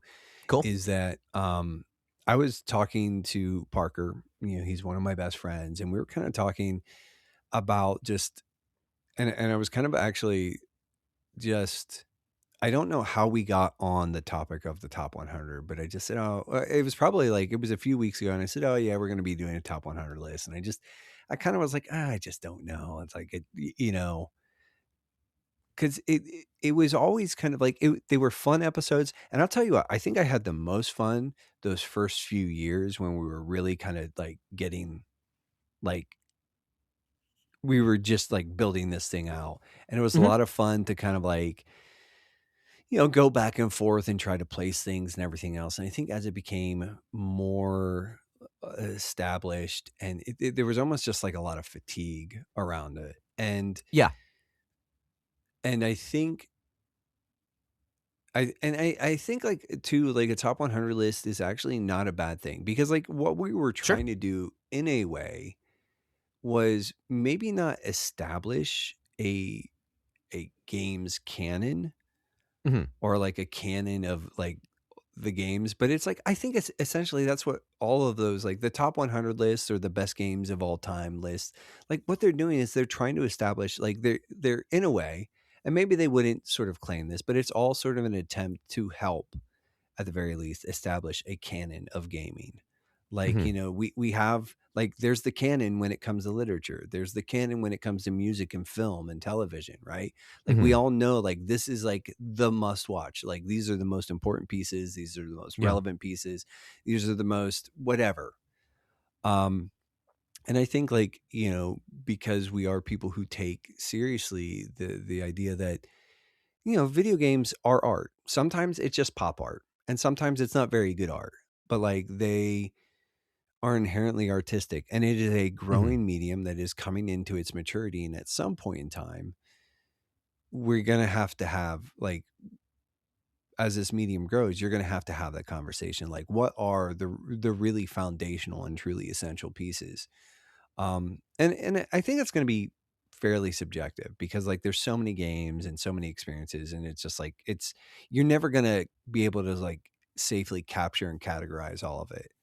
Mhm. But you know in especially as we want to sort of be a lot more intentional, and sort of, again, the sort of the tag is like equipping and encouraging the church to engage the medium wisely, um, responsibly. I like to use wisely and well, because I Mhm. like alliteration. Yeah. Um, It's nice. yeah, It's nice. It rolls off um, the tongue. yeah, it pops a little. Yeah. Um, but so it's kind of one of the things is like, how can we make this a little more effective? And so, anyways, I was talking to Parker, and and he's one of those guys who's sort of said like, your list is kind of just feels weird. And I Okay. said, and it was kind of like one of those things. I said, well, I said, and we talked about, and I said, like, it's just kind of like it's a hard thing. And I said, and I think some of the clunkiness and the sort of the weirdness about the list is actually sort of a leftover from the Genesis, which where, like, for people who don't know, the original top 10 list was, we had a bunch of people send in, or the top 100 list was, we had a bunch of people send in their top 10s, and then we basically assigned a point value to every placement. Yep. And the games with the highest point values sort of rose to the top. And then what happened is Josh and I ended up sort of putting a bigger, we kind of started, our voices became a little more dominant, Yeah. in establishing that. But like, so it was really kind of pretty scattered. It was, and I think that was just something that we never really shook off. Um, and so basically, as I was talking to Parker, he's like, well, he's like, if I had to make a top 100 list, he's like, I would make a hybridized list. And he's like, and I would actually make 10 buckets of 10. Um, he's like, I'm not sure what all of them would be. He's like, but it might be like, these are the 10 games, like to have like, these are 10 games you should play to understand sort of like generational progression. These are 10 games that Mhm. maybe make the best arguments for games as art. These are 10 games that, um, are sort of like, and we kind of talked back and forth, and and I knew almost immediately when he sort of like it was within minutes of him. I was like, no, this is exactly what we need to do. Um, this Yeah. and so I actually, I was like, hey, dude, let me, and like in the conversation, I was like, yo, let me call you back here in a few minutes, Parker. I said, I need to call Josh right now. And that's what I Yeah. did. And I was like, Yeah. Josh, I think, and I pitched it to him, and he Mhm. was super into it. And we've Yeah. talked about it with some other people, and we have plans. Like we're talking to some other people about it. Obviously, the patrons, there's going to be some weighing in for them, but For and sure. we're not sure about how all of the lists are going to look. We do want to have one that is primarily community driven. Just because the community is a massive part of this, and we're not really sure how we're going to do that. I think we've got some ideas. Yeah. So, but we also, there might be like rotating lists, rotating in and out. We might do featured community member top 10s occasionally. Like there's a lot of stuff where we feel like this is going to be interesting. There are going to be more evergreen lists. There are also going to be like lists that like maybe exist for a year or two and then kind of like phase out. So it's going to be, I think, a much more dynamic process. It'll give us something, frankly, it'll be, I think one of the things, there's a lot of things that it will be helpful in sort of in just content, and sort of helping us sort of hit out a rhythm and everything else. So over the course of the next year, we're going to be rolling those lists out as we sort of like come to them, and they're probably just going to turn into episodes where we might do some positioning, like two potential topics that I'm really kind of like gunning for is I want the best games as art. Yep.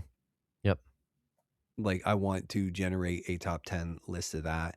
I also want a top 10 list that is just like big dumb fun games. Yeah. Like, and I want to compare and contrast those two. So build those out and then compare and contrast them and sort of like, because they do represent two, I think, ends of the spectrum here, where like video games, it's hard to categorize the genre because there are games that have like a lot of artistic merit. They have a lot of really, they have a lot of really heavy and interesting and complex themes, and the way that they explore those and encourage the player to engage with that content is pretty interesting. Challenging, different. But then there's also like just, hey, Doom 2016 has nothing really like noble or enriching to like tell you or to teach you, but like killing demons is to an awesome kind of like metal industrial soundtrack is awesome. It is like, it is very video game, a very video game. So we, and like I said, there's a ton of different categories that we're kind of weighing. And we do have some people in the background. I think there are a few more people I'd like to rope in and sort of like in filling out like an inner council kind of thing and helping us build some of this stuff out. But yeah, Parker, like I said, he kind of put this in my ear, and I was just like I said, within a minute or two of him describing this, I was like, no, this is exactly what we need to do. And so it's like, you guys have him to thank. So if you hate this, you can blame him. He won't care because he's, he does not make himself available online. Right. But we think this is international man of mystery. Yeah, he's the international man of mystery and business. But we think this is really exciting. I think, as we've talked about it and as sort of we worked at, we think this is like a good step forward. And it is a pretty massive deviation. I think what this also does, though, is it also frees us up to talk about the top 100 a little more frequently throughout the year. That was always like sort of a weird, Josh and I, we always struggled with the cadence there, and we would do it essentially twice a year. We would do sort of a mid-year refresh, and then we drag it back out and sort of like torture that poor beast again at the end of the year. And so I think that this one, it makes it a little more like, it makes the reference a little more tangible. Like we can talk about it a little bit more often. Yeah. And yeah, I mean, we've already said it, but just to be clear, I think that the biggest win is that now we can have criteria for these different lists, and they don't have to compete with other forms of criteria. They stand apart from each other. And so that's going to be super helpful. And then it can even help us as we create these lists, like, okay, get yourself in that headspace of, what is the type of game? A game is art, because sometimes you can get so overwhelmingly, you can fall in love with a certain type of game that you're not considering other types of games. And while I do think there is more to be said about games as art type game, that does not therefore invalidate the big dumb action games, the same way that an art house movie that might stir your emotions does not invalidate your big dumb action movie. That's just your John Wick or something like that you're just going to enjoy watching. Yeah. So I think I'm excited for what the future holds, what this next year holds, and when we kind of build this out. But today we are getting into our personal top 10 lists that we want to show everyone, cards on the table. These are the games that I love, and give a little bit of reasoning behind that as well. And so I'm excited to dive in. I'll tell you, it was just this afternoon. We've known about this is where we're going, for probably a couple weeks now. And it was just this afternoon when I finalized the list. And I'm surprised at how things shook out, because I had a list years ago and I used that as like the bones of this one, but I definitely had some new ones to throw in there. And so I had to kind of like tear it down and be like, okay, no, rather than using that list, like use the games from that list, but not the order they're in, and just start from scratch. And so putting it together, I'm like, oh, okay. Some of the stuff that dropped out is surprising. And I think even there too, like the thing is, like we've talked about how like in some ways even the top 10 is fairly malleable and like on any given day. So like I think this also gives us the opportunity to potentially re-explore this stuff more often. Oh, for sure. Yeah. I think before we really get into the meat of it though, we do need to talk about, there is one non-negotiable binding rule for this list. Okay. Yeah. And there are for all of the rules of repeats. Yes. None. Yes. So if a game exists on one list, it's not to say that it maybe shouldn't belong on another list. But if a game exists on one list, it cannot be a part of another 10. Even if, and so one of the things that's, so like, listen, it's not a spoiler. Shadow of the Colossus is on my list. It is also probably one of the strongest arguments for a games as art game. And so when we get to that point, I am going to have to make a decision. Like, do I let it go from my list to be on the list where maybe it will be more useful? Or do I hold that for myself because I'm a greedy little boy? I'm a greedy little piggy. Yeah. So, or maybe that's how we develop our other 10 is just, why do we love these 10, and then turn those into lists, modular lists, and then move all of those to their own. What? No, I'm kidding. But that is the one hard and fast rule. And so that means like tonight, I haven't shared my list with Josh. Josh hasn't shared his list with me. Nope. I don't think there's going to be a ton of overlap, but there might be some. But that means that if we have games competing for lists, we basically have to make cases for why it belongs on our list, and the other person needs to give that to us. That's true. So, bit of drama, we'll have to tension. We'll cross that bridge when we get to it. I will say that I also come to the table with a lot of honorable mentions. I've got a substantial number of honorable mentions as well, but still, like, do you want to run through yours first, or do you want me to give mine? Well, how about I think what we ought to do is we ought to just alternate. Go back and forth. Okay. Go back and forth. So do we want to start at the bottom or start at the top? Start at the bottom. Absolutely. What's that? That's what I was going to say. I think we should start at the bottom, but tension will rise as we continue on. Yeah. Yeah. Do you know how many honorable mentions you have? I do not know how. Like, let's do the honorable mentions when we're all done. Oh, okay. Okay. See, I thought we were going to start run with through those. them. Well, let's run through them at the end, because if we need to dip into those, then we can just kind of like. Gotcha. Do you want to go first? Do you want to kick us off, or Sure. should I? Sure. Okay. I'll kick us off. So what's your number 10, buddy? Number 10 favorite video game of all time is Yoshi's Island on Super Nintendo.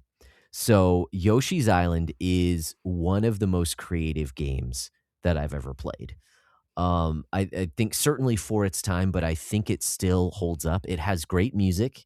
It has a fantastic hand-drawn art style that still to this day, it feels like they've tried, but they've never been able to replicate it. But just the sense of whimsy in the game, I love it. There's definitely an element of nostalgia. I grew up with this game, okay? And so this was one of my favorite platformers growing up, and I still to this day, I love every level feels like there's something new in it, and it's a fairly long game for a platformer like it is. It is not overly difficult. There is some challenge to it.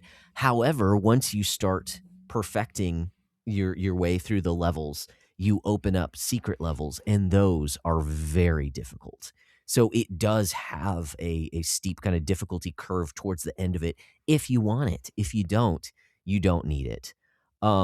So really, I guess, like in terms of pure just platformer games, as I looked at all the games in front of me, this is my favorite. There's another game on this list that still falls into that slightly, but it's a little different genre. But in terms of pure platformers, Yoshi's Island is my favorite.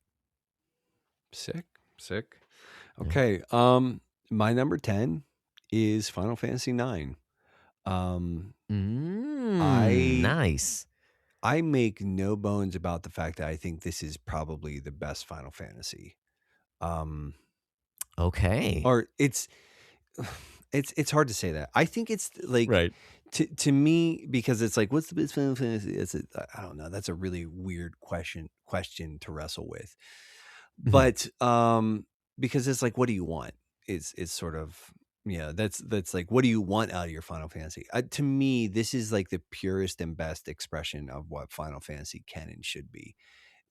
One, there's the whole thing that it's essentially supposed to kind of be a puppet show. Like that's like a lot of like the movement is very weird. The character models are kind of like a little bizarre. But that's because they're supposed to basically kind of almost be like marionettes. So like, makes sense. Yeah. So I think like the cast of characters is really pretty phenomenal. Like it's very storybookish. There's some romance, there's some comedy, there's some weightiness. And I think it's just sort of like it takes itself seriously, but not too seriously. Like, frankly, I think it's like it just threads the needle perfectly in so many areas. And I do think it's like it's sort of the most underrated out of 7, 8, and 9. 7 is the one everybody knows and pays attention to, and like all the emo sad boys think Cloud Strife is just the coolest, even though the dude sucks and he's a loser. And Tifa and Aerith would have been better off recognizing that much earlier on. I said it and I meant it. Anyways, so it's not going to be on your list. No. 7, unless we generate lists of like games that I think are just are the worst. Most overrated games. Most overrated games. And 8 was just like 8's interesting, but it's like it's sort of its own spectacle and it's a hot mess. And I just think like 9 came out, and it was I if I remember right, it was sort of towards the end of the PS2's or PS1's life cycle, like because I think 10 came out either right around the same time or shortly after. Yep. And so it but I just think it's delightful. It's again, it sort of like threads it threads all these different needles where it's like there's weightiness to it, but it's not too heavy. It's just like I said, it's got romance without being saccharine and kind of like sappy and dumb. It's I don't know. It's cute, it's charming. I love the character design. I just think like it's one of those games that I I really hope, there's rumors that we're going to get some sort of remake of it, and I really hope that we do. That we get like sort of Hmm. it gets like a really classy remake treatment, because I'd love to see this vision, I think, more fully realized. Um, Yeah, so that's my number 10, Final Fantasy 9. I think it's a yeah. great game, and it's my favorite. It's probably hands down my favorite Final Fantasy. So yeah. Mm. Mm. That's a great pick. That's a great pick. Final Fantasy 9 is fantastic. So for my number 9, moving forward here, I'm gonna give it to Shin Megami Tensei 5. Okay. Okay, this is a personal top 10 list. Okay, I recognize that the game has faults, and well, even before I get to that, I've played a lot of Shin Megami Tensei games. I'm not, super hipster. I haven't played the original ones on Super Nintendo or anything like that. But I've played a ton of games in the series, and this one, it's the fifth mainline game, even though there's, dozens of different spin-offs. It is a throwback in a lot of different ways, but it's also a huge step forward, in the way in traversal in the world that it creates with its open level structure, and that just scratched an itch that I didn't even know I had. It is a difficult game, but it's not as punishing as previous games in the series. It actually took a lot of the kind of cheap death things away from a lot of the earlier games in the series. So your one hit kills or your spells that could do instant death, it pulled those out and instead just had different types for those. It's just a different type of magic basically in this one. So it does make it a bit easier. It's not as punishing as older ones, which is a bit controversial for that, but I appreciated it. It made it for a slightly more streamlined experience, because if you Hmm. played a Shin Megami Tensei game, most of them require you to play the way the game wants you to play it. You're heavy on emphasis on making sure you hit weaknesses, that you're buffing, that you're doing these different things in order to get through the game.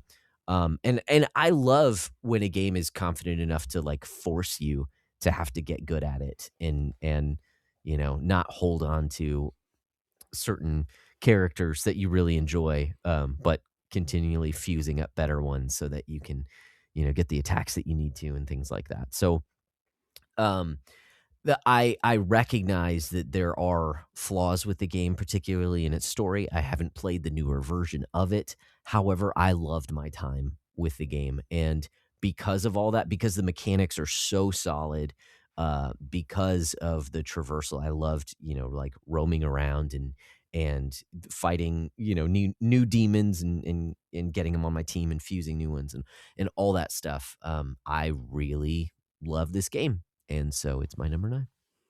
Cool. Cool, cool, cool, cool. My number 9 is, it's funny that you didn't call it this, but you kind of inferred that Shin Megami Tensei 5 is a bit of a flawed masterpiece. Mhm. I would also say that my number 9 is a bit of a flawed masterpiece. And Okay. I'm going to put Death Stranding Director's Cut at number Oh my 9. goodness. Wow. Okay. All right. I love this game.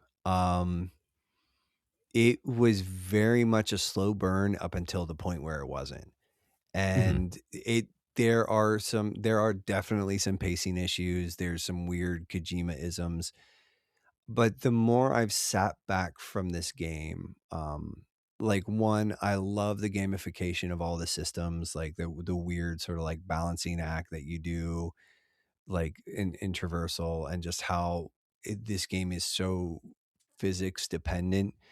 There were so many like cool moments. I mean, frankly, like I still remember the one time I climbed up a mountain that I'm pretty sure the game had, like, it's not the game was like, don't do this, but it's like, you know, I was just like, I'm going to climb that mountain.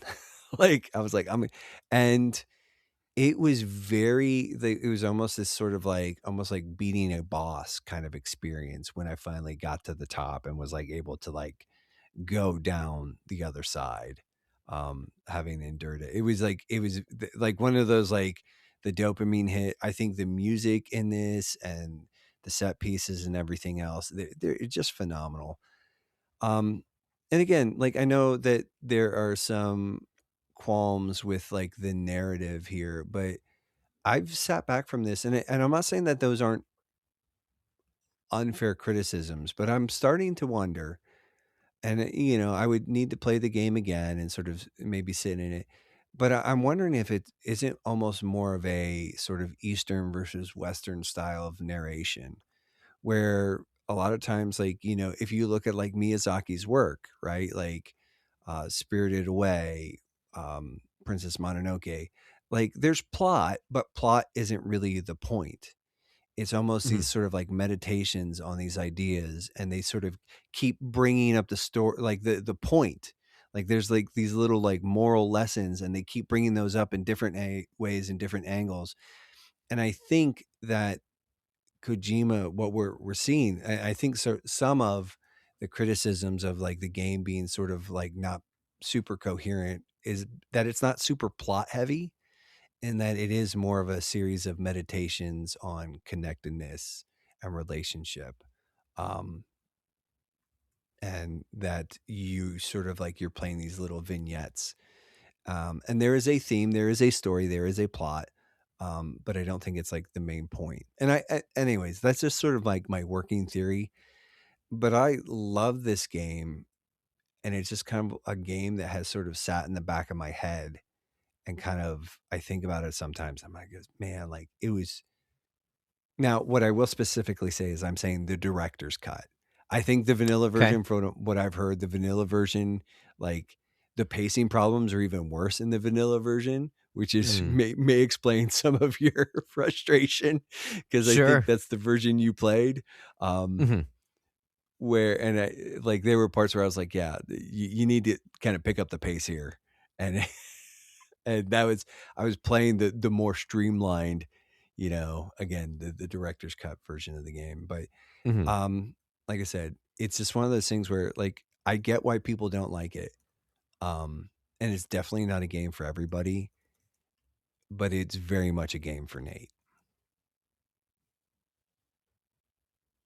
Okay. Wow. No, I love it. I love how different our lists are. No, I actually love it because yeah, I have controversial games, and I feel like it's even more controversial if you could see my honorable mentions, the ones that I cut. So, no, I love that they're different. Yeah, yeah. No, it's been pretty interesting so far. Yeah, So yeah. So I've got it number 8. My number 8 is Bloodborne. Bloodborne is, in my estimation, the best Soulsborne game. I've played all 3 Dark Souls games. I haven't played Demon Souls or, yeah, I guess it's just Demon Souls. I haven't played Sekiro, but and I never finished Elden Ring. But Bloodborne is my favorite out of that genre, that style of game. It's not for everyone, okay? It's graphic. It's Bloodborne. You get blood splattered all over you. It's dark. It's gothic horror. It's cosmic horror.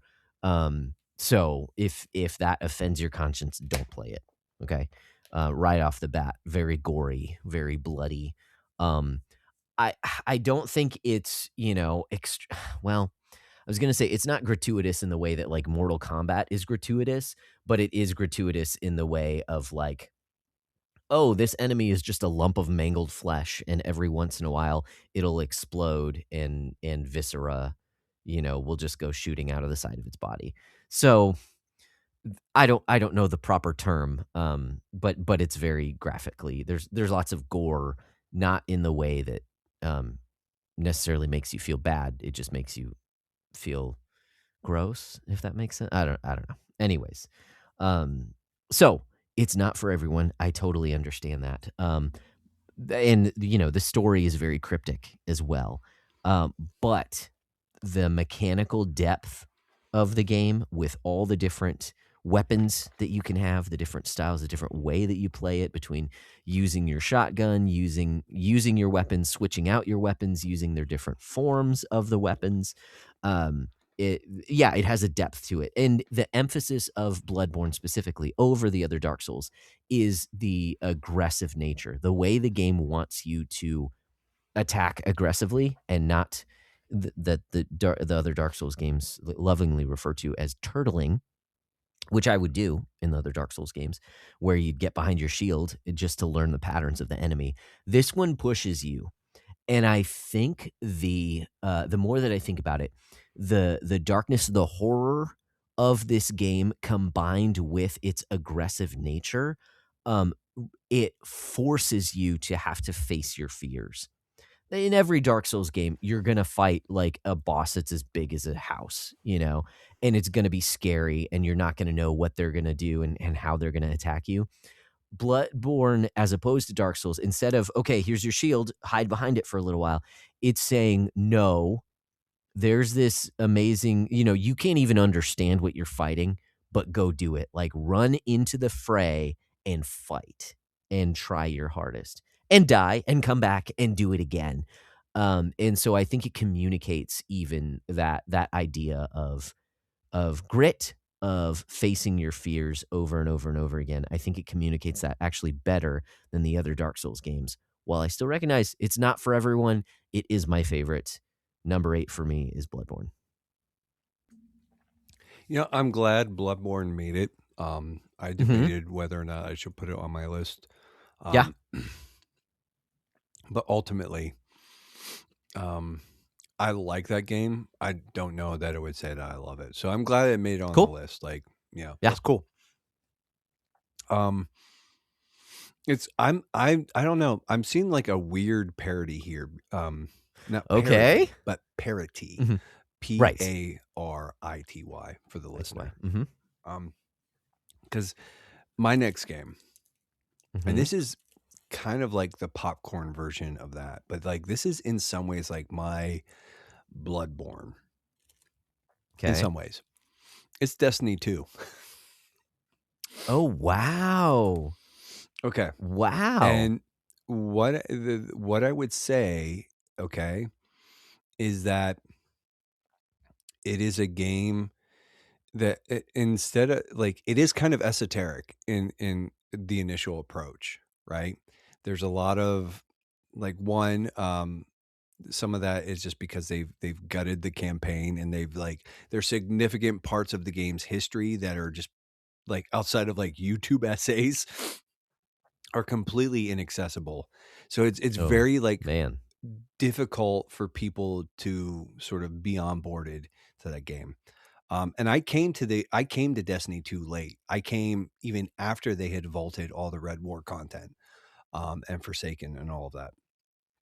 So I came in kind of late, and I just remember immediately just sort of being impressed with like the physical, like the mechanics of the game, and just like how good it felt to shoot, and sort of the progression.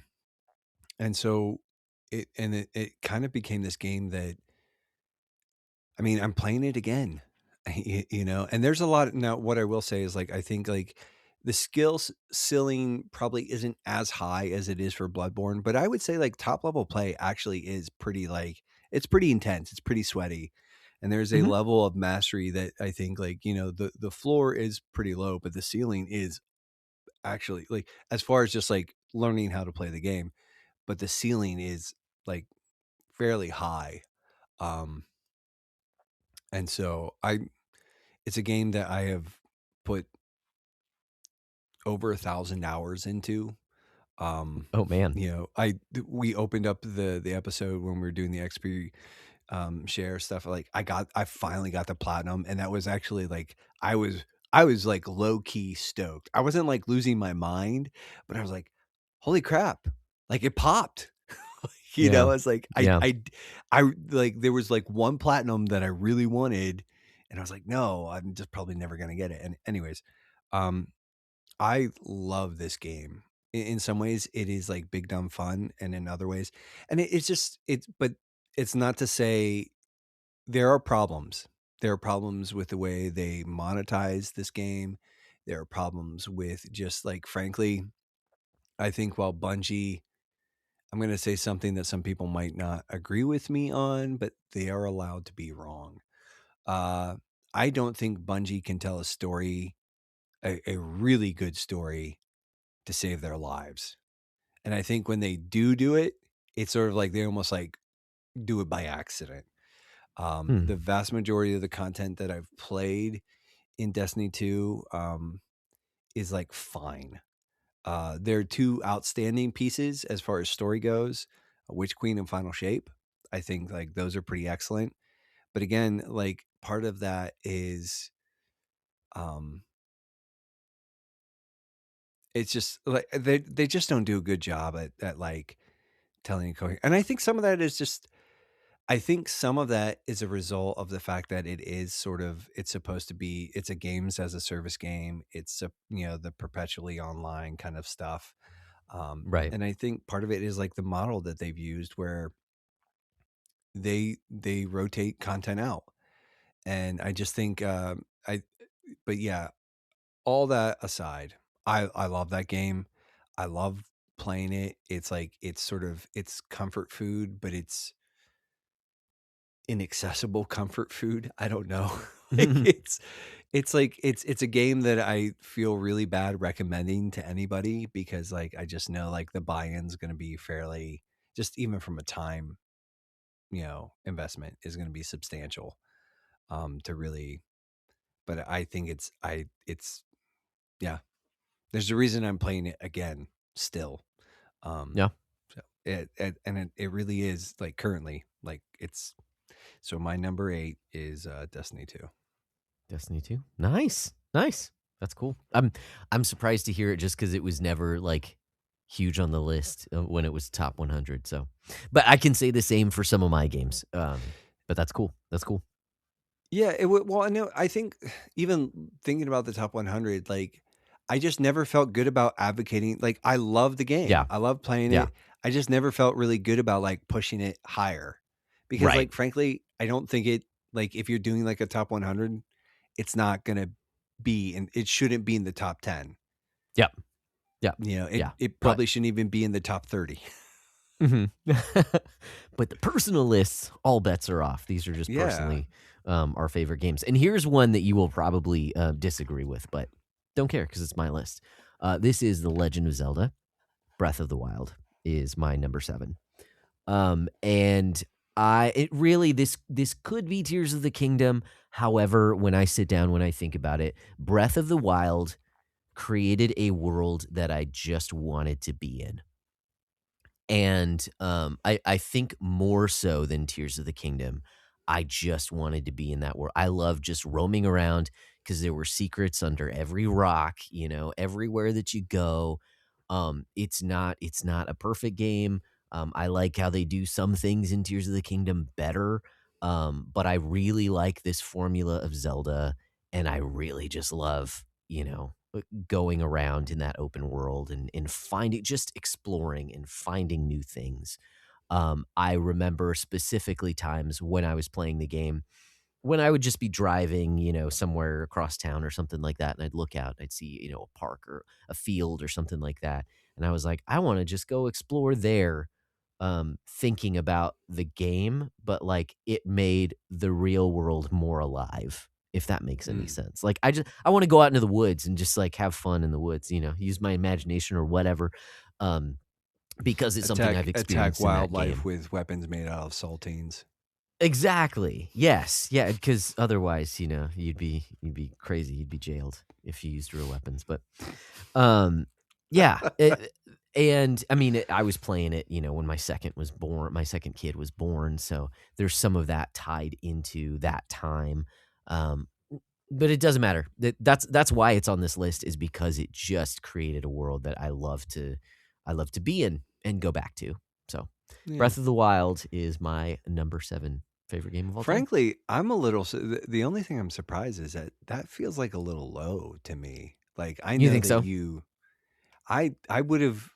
I'm not surprised that it's on your list. I'm surprised that it's Mhm. kind of that low. Yeah. So Yeah. now you've got me curious about what's sort of up ahead. We shall see. And again, the weird parody here. This one, some people might like with what I'm about to say. Some people might be like, Nate, that's really low for you. But my number 7 is Hades. Okay. I Yeah. love this game. Mhm. I love Supergiant. I've loved all their games. I haven't played Hades 2 yet, Mhm. but this game to me is the pinnacle of Supergiant, right? It's Mhm. like the vibes, the music, the systems, the gameplay, like all of it.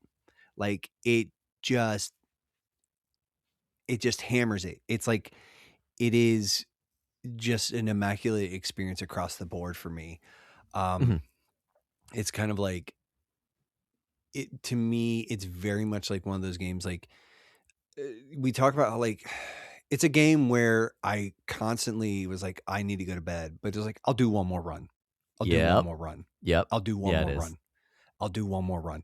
And then next thing you know, it's 3 a.m. and you're like, I hate myself. I'm an idiot. But I mean, I love Supergiant games. Again, like I love the art style. Darren Korb's music is just always such a treat. Mhm. Yeah, and I think this was like the one that just like sealed the deal for me. Like I liked Yep. Bastion. I loved Bastion. I love Transistor.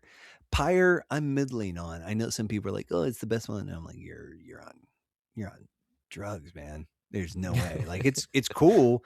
It's like Oregon Trail meets like magical NBA Jam Mhm. thing. I like Pyre a lot, and Pyre's got a great soundtrack too. But I think this is Yeah. just Supergiant firing on all cylinders and just Yeah. crushing it. Yep. And so yeah, Yeah.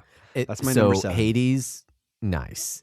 Hades is on my honorable mention list. It had to get cut for my list. So what I had just like in my notes for Hades is that straight up, it's the best roguelite that I've ever played. It has an amazing, not only are the mechanics super solid, but the progression system or progression loop, because the game is so much deeper than it seems like on the surface. So once you start to realize the strengths and weaknesses of the different weapons and the different powers, it adds a whole new layer of strategy and potential exploits on top of the already like solid mechanics and the crisp and breakneck gameplay. So yeah, I love the game. It didn't make it into my top I'm 10. so glad to hear that because my only defense was like I liked it first, Josh. Like Yeah. that was gonna be my defense.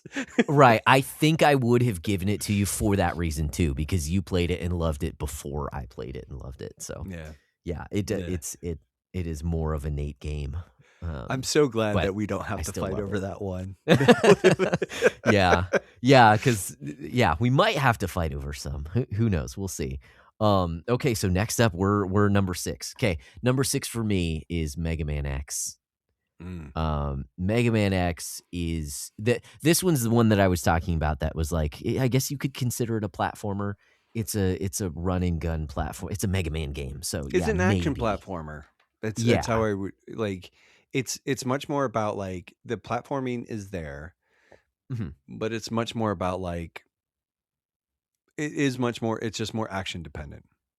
Yeah, exactly. And you're relying more on multiple systems instead of just running and jumping. You're also shooting and sliding and stuff like that. And that's why I love this game. I grew up on this game. I've had the cartridge since I was probably a preteen. Played through it a ton of times, even when I was younger, but it still holds up to this day. It's my favorite Mega Man game in the entire series, all the spin-offs, everything. It's also another fast-paced game, sort of like Hades. But it's also full of secrets in a way that you can't uncover it the first time that you play certain levels, and so it encourages going back. And then you go back, and if you've beaten certain bosses, then different areas are different because of the effect that it had on the world when you did certain things in other levels. At the same time, while there are all these things bubbling underneath the surface, it's also not overwhelming. It's what, 9 bosses, I want to say? 3, 4, 5, 6, 7, 8. 8 bosses, and then your final levels in fighting the big bads and stuff like that. Sigma. Yes. And yes, it gets difficult for me because I played it so much. It's not very difficult, but I think it's the perfect little package. It doesn't try to be more than it has to be. It doesn't add in, shops and extra items and things like that, but it does have a bunch of secrets that will genuinely help you as you play the game. Maybe not the Hadoken, but that's also a secret.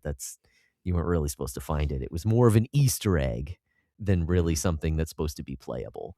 But I it love, is like it is really good. The Hadoken the is really Hadoken. good. Yeah. It can be. Yes, it can. Yeah, especially in combination with the energy tanks. If you refill your life, then you can use it again for sure.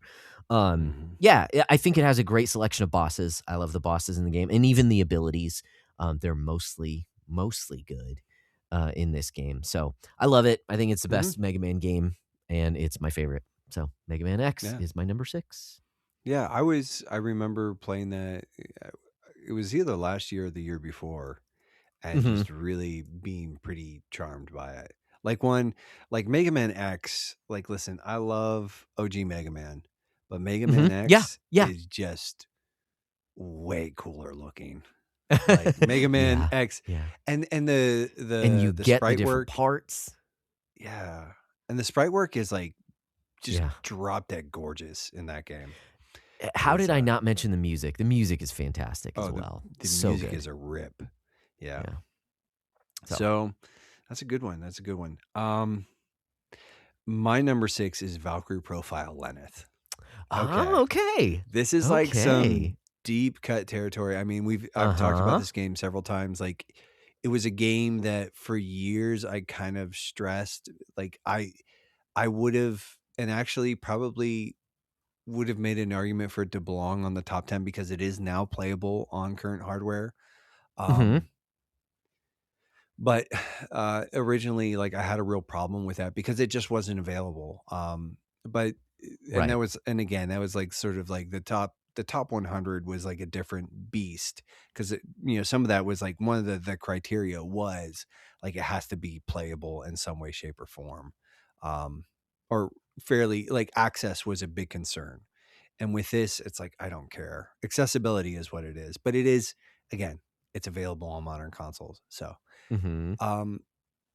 this is kind of like what I would call like a bit of a pivotal game for me, in the sense that, I had a handful of games, and all of them will be on this list, that foundationally changed how I approached video games in general. And I think one of the things that Lenneth did for me is that in some ways it was like this quasi turn-based RPG, but it's kind of like it's comparable to like a lot of recontextualized RPGs for me, right? There's this really kind of weird esoteric story behind all of it. Like, it's like, it's about Ragnarok, and you talked about all the different, like, there's a bunch of different secrets in Mega Man X. There's in order to get the best possible ending, in Valkyrie Profile Lenneth, you have to, like, there's a bunch of things that there are a number of things that you have to do exactly right. And it's not like incredibly difficult to do those things, but but it's just a game that completely recontextualized JRPGs for me, and sort of actually turned me on to this idea. It's like, I actually love games that sort of subvert genres or expectations. Like, I love, I'm not going to make any bones about it. Expedition 33 didn't make my top 10. I love that game. I think it's a brilliant game. And I think that in a lot of ways it's doing for people what Valkyrie Profile Lenneth did for me, where it's kind of like it's expanding that particular genre for them. And it's kind of challenging a lot of things and saying like they are this thing, but they can be more as well. And so I have a real sort of fondness for those games that kind of it's the same thing, but it's more. And so Valkyrie Profile Lenneth is like it's a weird game. It has a weird story. But it's got all these like really interesting systems, and that when it finally just clicked for me, I just was fascinated with it in a way that I haven't been about most games. And so and it's why I am deeply embittered with Square Enix, because they have squandered that property. They have just it's the things they have done to that property, just disgusting. Tarnished. Yeah. They've just besmirched it. But anyways, yeah, I think Valkyrie Profile Lenneth is a bit of a treasure. And yeah, so, and it's a game that I've kind of wanted to go back and revisit. And so it's something that I might try to do it this year. Yeah. Nice. Maybe. We'll see. Yeah. That's there's cool. a lot of stuff going on, man. Like, right. Lots of yeah. things. Yeah, So. definitely. I mean, like even taking a look at this list again, it's like, oh, I want to replay all these games. It's crazy, except for some that I have played recently, which are here as well. But that's a good pick. I've never actually played it, but I've heard great things about it, and it makes me want to play it even more. Okay, so that is our bottom 5. Now we're down to the top 5. So my number 5, and the only series that appears twice on this list. My number 5 is The Legend of Zelda: Link's Awakening.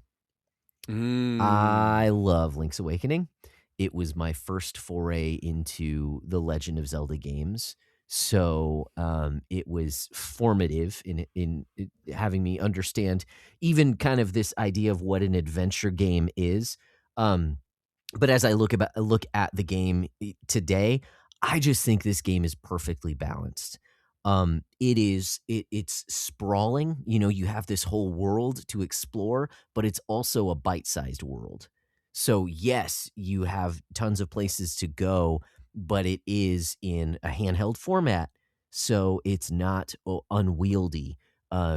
It's small enough to where you can actually, you know, and I was a kid, you could memorize where things are in the world, not just vaguely, but almost in specifically what squares different things are at, which will help you along in your adventure when you're trading items, when you're talking to different people.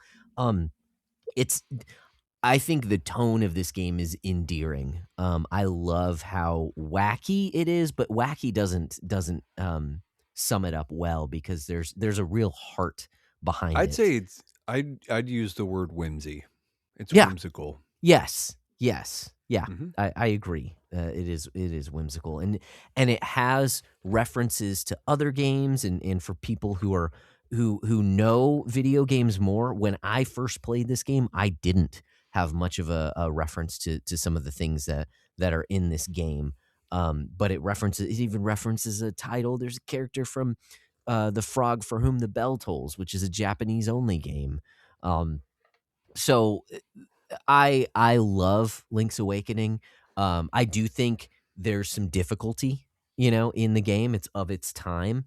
It's difficult, but I do think it's fair as well. It teaches you how to play, and you're able to, you have a nice a number of different abilities and things that you gain as most Zelda games do. So it is my favorite Zelda game. It was my first, and I think it'll always be my favorite because I have other ones on this list that I really enjoy as well. But I just love everything about it. And I love the fact that it is, like I said, just a bite-sized experience. It's one you can take with you on the go. It doesn't feel like you have to dump your whole life into it. Yeah, and I love it. So Link's Awakening is my number 5. Cool. It's, again, a very formative game for you, and Yep. my number 5 was also an incredibly formative game for me. Okay. It's a game that was on our original top 100 list because I fought tooth and nail to make sure. I actually tried to push it, I think, a lot higher. It's original. It's Dragon Warrior for the NES, or Dragon Quest, the original Dragon Quest 1. Oh, wow. Okay. Like, this game is probably the video, like this and the original Legend of Zelda.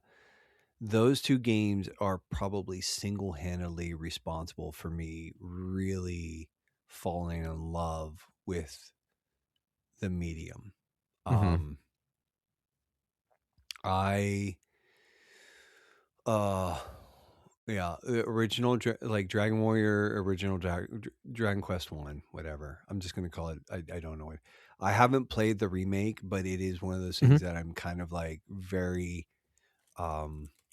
very keen to do so. Sure. I know I've heard some people say like it's hard, but I think the reality is like that it's not a great video game in the sense that like other Dragon Warriors are better. Like, frankly, I debated whether or not to put Dragon Quest 11 on here. Oh, That was weird. Dipped out there for a second there. Yeah, sorry. No, it's all right. I was like, ugh. But I debated on whether or not to put Dragon Quest 11 on here because, frankly, I think Dragon Quest 11 S is the best Dragon Quest game. I agree. But for me, the original Dragon Warrior was like it's like that is like a core gaming memory for me. Yeah. And in a lot of ways, I wouldn't be doing this here with you, I think, if not for original Dragon Warrior. Yeah. And so like to me, this is just like one of the most. This is one of like 2 or 3 games that is like has just radically changed my journey. Like I liked Mario Brothers, but between and I liked Legend of Zelda. I liked Legend of Zelda a lot, but there was something about Dragon Warrior that just completely captured me. And so I just like, yeah, it's Dragon Warrior. It's the original Dragon Quest. Like yeah. So that's Nice. my number 5, man. Yeah. That's awesome. I think I think I have similar feelings to the original Final Fantasy in one that it kind of changed, the way that I looked at just RPGs. It introduced me to an RPG and I loved it to death. And I played that one before I played Dragon Warrior. So it's more formative for me. But I also have a hard time, because I love other games in the series. And I love them even more than that, but that was that formative game for me. So that's really cool. That's really cool. Yeah. Dragon Warriors, number 5. Okay, so number 4 for me is Persona 3 FES. This game is a game about wrestling with your mortality. And it actually ends well. Like I've played, we've talked about it throughout the course of this podcast of games that deal with really heavy themes and kind of are an antithesis to what I actually believe or just don't stick the landing. Like they present questions, but they don't present good answers. And I think this one actually has a decent answer, if that makes sense. It's not as though it is an altogether Christian game. However, there are themes that are that point towards well, I don't want to spoil anything, but I will say that sacrifice for others is held in high regard in this game. And you see that throughout different characters, and it comes to a head at the end of the game. So, this is one that I think even replaying it and talking about it, the episode that we did with Wes, kind of cemented this as one of my favorite games, because it's not just the main. There are, I mean, sure, there are flaws with the game. It's not an absolutely perfect game, but I think the way that it hits the theme from different perspectives throughout the game is done extremely well. And the fact that you get different stories of different people's lives going through loss, going through pain and hardship, and then also grappling with, hey, the end of the world is happening as well. Yeah, it's a wacky teenage anime story, but that's the wrapping of it. And some of the characters aren't great, like some of your main cast. However, the fact that they can bolster the theme of the game even with non-playable characters, and some of the mechanics in Fess as well, kind of show what some of the characters are thinking. That really, as I sit back and I think about even just some formative experiences in video games for me, this was one of them. Even as an adult, the way that it could tell that story from different angles, and it was impactful. And so Persona 3 Fess is number 4 on my list here. Okay. Yeah, I did when we played I played the Persona 3 remake.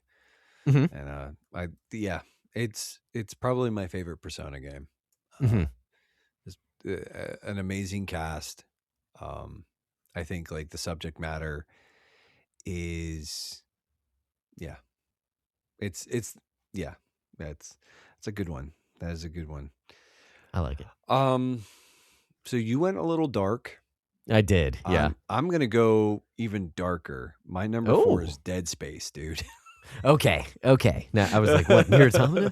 No, Dead Space. Cool. We're and I think this is one of those things that, like, I don't know that it has anything really substantial to say. It's a horror survival game. Mm-hmm. And this is kind of like the game that I credit for getting me really into the survival horror genre. Mm-hmm. I think the Ishimura is just a fascinating set piece.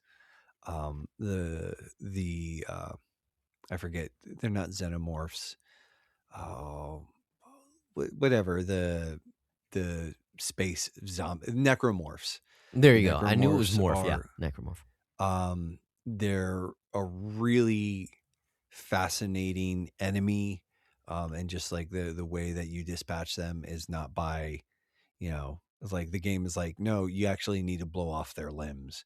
And I know that's like, it's comparable to Bloodborne. It's really like, it is very visceral. Yeah. But it's a game where, like, I think the music and the sound design are just absolutely just stellar. Like, yeah. So it's I don't know, man. It's not really big dumb fun. Because frankly, it's kind of terrifying at times, but I love that game. It's one of those, like, it's just a core game for me. I'm gunning to try and play it and the Dead Space remake and the Resident Evil 4 remake for this October. I'd like to do both of them. I know that's a little ambitious, but I'd like to tackle both of those this October. So yeah, it's Dead Space, and it's like, it was kind of like a little bit of a wrestling match. It was like this or RE4, because both of, like, I played them around the same time, but this is the one that kind of got me. Like, this is the one that really got me. So yeah, it's a great game. Love Dead Space. So yeah, I'm glad. Pretty awesome. Glad it made it on the list. All right.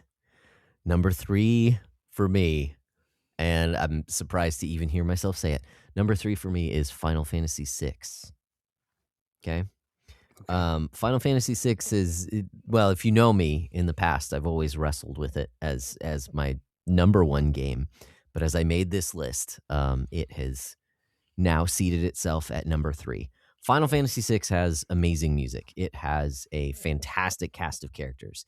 It has some truly mind-blowing moments in some of the places that the game goes. I think you talked about formative moments in video games when the bad guy wins 3/4 of the way through the game and you have to rebuild your team and half of them are demoralized. It was And there's an opportunity to actually lose one of them permanently. Yeah. Yeah. I mean, Dude. that's what I love about this game. And it's a game that it doesn't make sense on paper why you wouldn't have a main character, because there's a dozen main characters in this game. Maybe not that many, but you could make an argument for half the cast being main characters. And yet it works. It works. As I sit back and I look at this list, the only things that hold it back is that the game can be a little messy at times, in that, look, not everyone in the cast is a 10 out of 10. There are some throwaway characters in there. They have a part to play, most of them. I think 2 of them are just kind of like joke characters, but most of them have a part to play, but they're not great characters in and of themselves. In addition to that, because of the magic system, you can basically make most, if not all of the characters feel the same and play the same. And that's basically what I did when I beat it. Just teach all your characters Ultima and then just cast Ultima and, multicast it and whatever. So, and overall, the game is pretty easy overall, but that's fine. I don't mind that. So it's only because of the bit of messiness that it's fallen down in my estimation, and because I love the other 2 games that are coming up later. I still hold this game in really high regard. Playing Theater Rhythm Barline and listening to some of the songs, oh man, it brings back just playing Celis's theme. I'm like, man, what a great character, and just tragic. And anyways, yeah, I love this game. It's my number 3, Final Fantasy VI. Okay. This makes me a little nervous to know, like, there's some stuff missing, and I think we might have a little bit of conflict, but we'll see. Okay. We'll see. Okay. Yeah, We'll that's see. fair. That's fair. So my number 3, I'm hopeful that we'll actually play it this year. It is a patron nomination.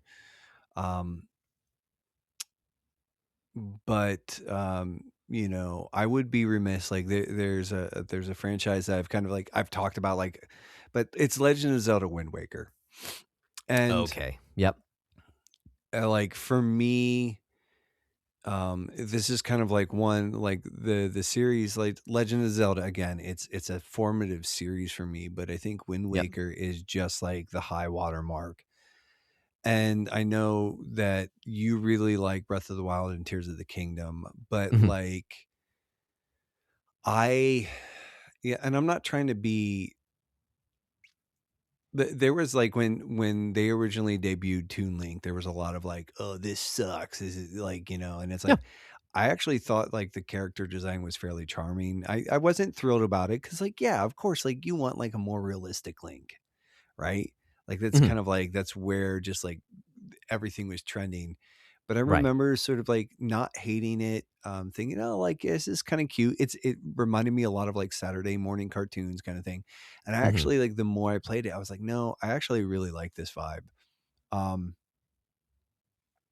It's a game that I know the default version has some like pacing with, like, there's a lot of times where I kind of love the sailing, and I'm not saying that it's because it's good, because frankly, I'm actually pretty embittered that we're not getting the high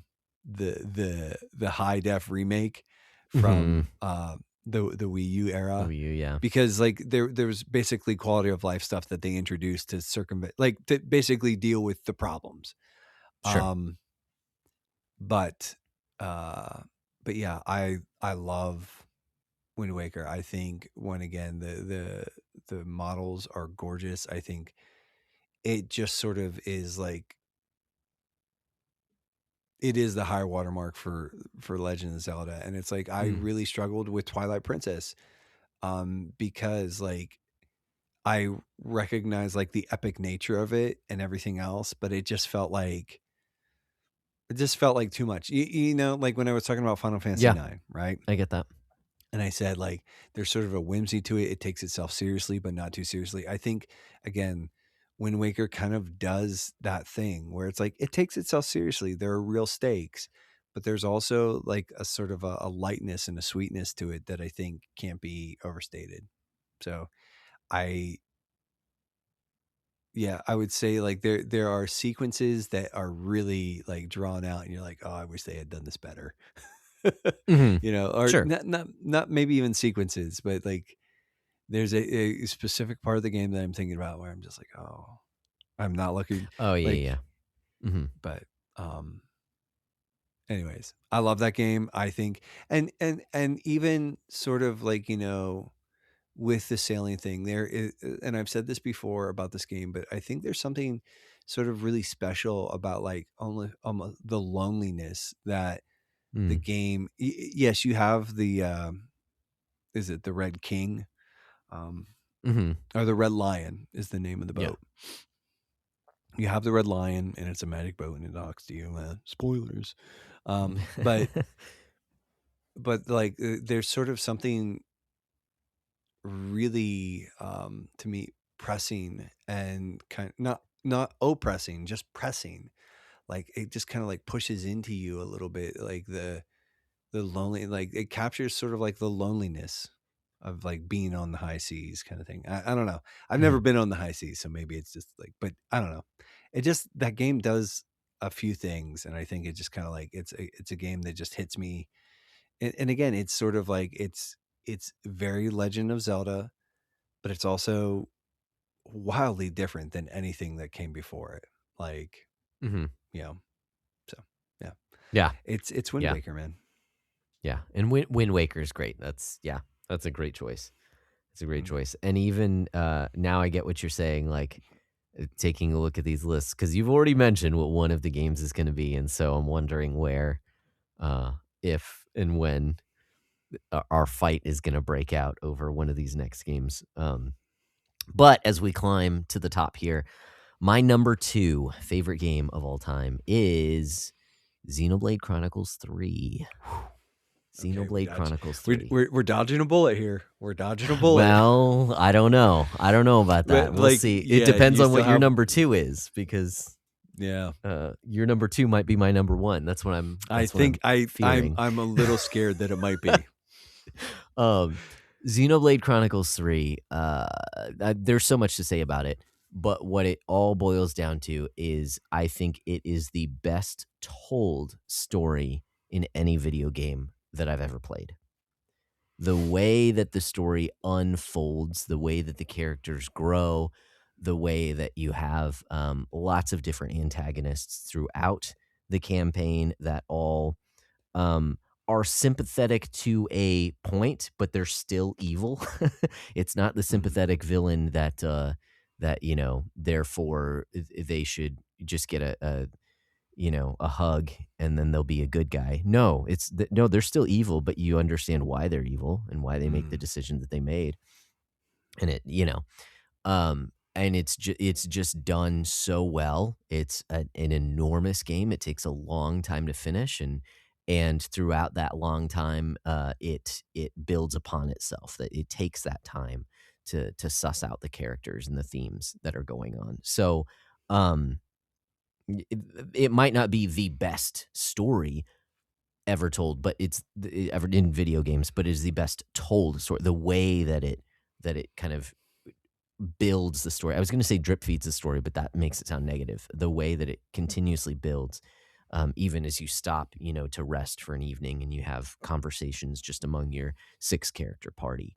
And the themes that they tackle are heavy, and they ring true in a number of different ways, in ways that I think other games might have a hard time with. It is a very pro-life video game, put it that way.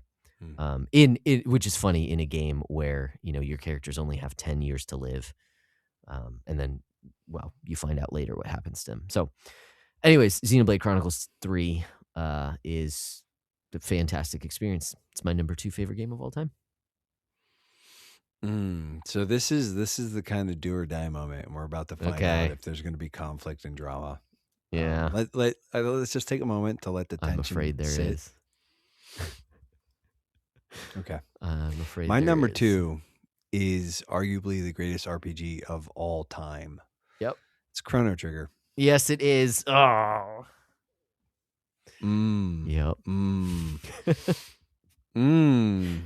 Oh boy. So we're gonna have to figure out what we're gonna do here. Yeah. Oh. Well, I'll lay out my case. You lay out your case. We'll talk about it together, and we're gonna have to figure this out. It's really tough because it's your number 1. It's my number 1. But I'm also, and in just full disclosure, I'm looking at it, it's like, man, I didn't fight you on Final Fantasy VI. I was like, I saw you pull that, and I was like, oh, maybe he'll leave me Chrono Trigger. And I was like, maybe he'll let me have that. But you did not. It wasn't on your. What are you talking about? You didn't give me anything. No, we haven't had to fight over anything. No. I was like, the Final Fantasy VI almost made my list. Yeah. It's because I think it's great, but I was like, so, I mean, dude, Chrono Trigger. It's just like, this is. I wondered. That was like, I was looking at my list and I said that might be the one. Okay. Yeah. Yeah, I thought everything else on my list. I thought maybe Hades. Again, because I know you were pretty high on it. Right. Yep.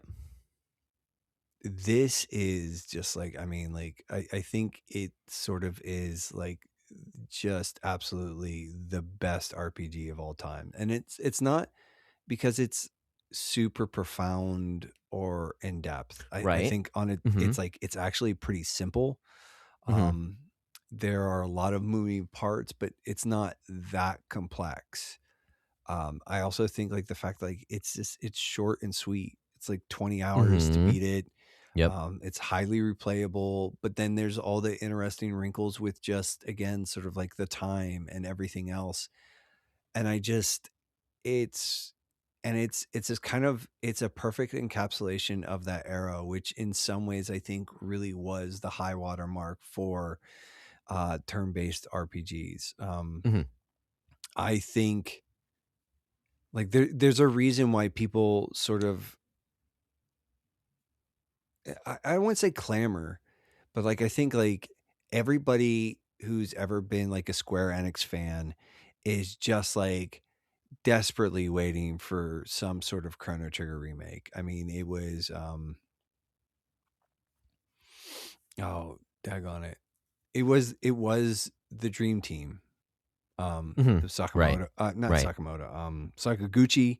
It was Nobuo Uematsu. It was Akira Toriyama on character design. I mean, dude, it was, and I've just said the sprite work in this game is immaculate. Yep. It's just immaculate. And it was unique for RPGs.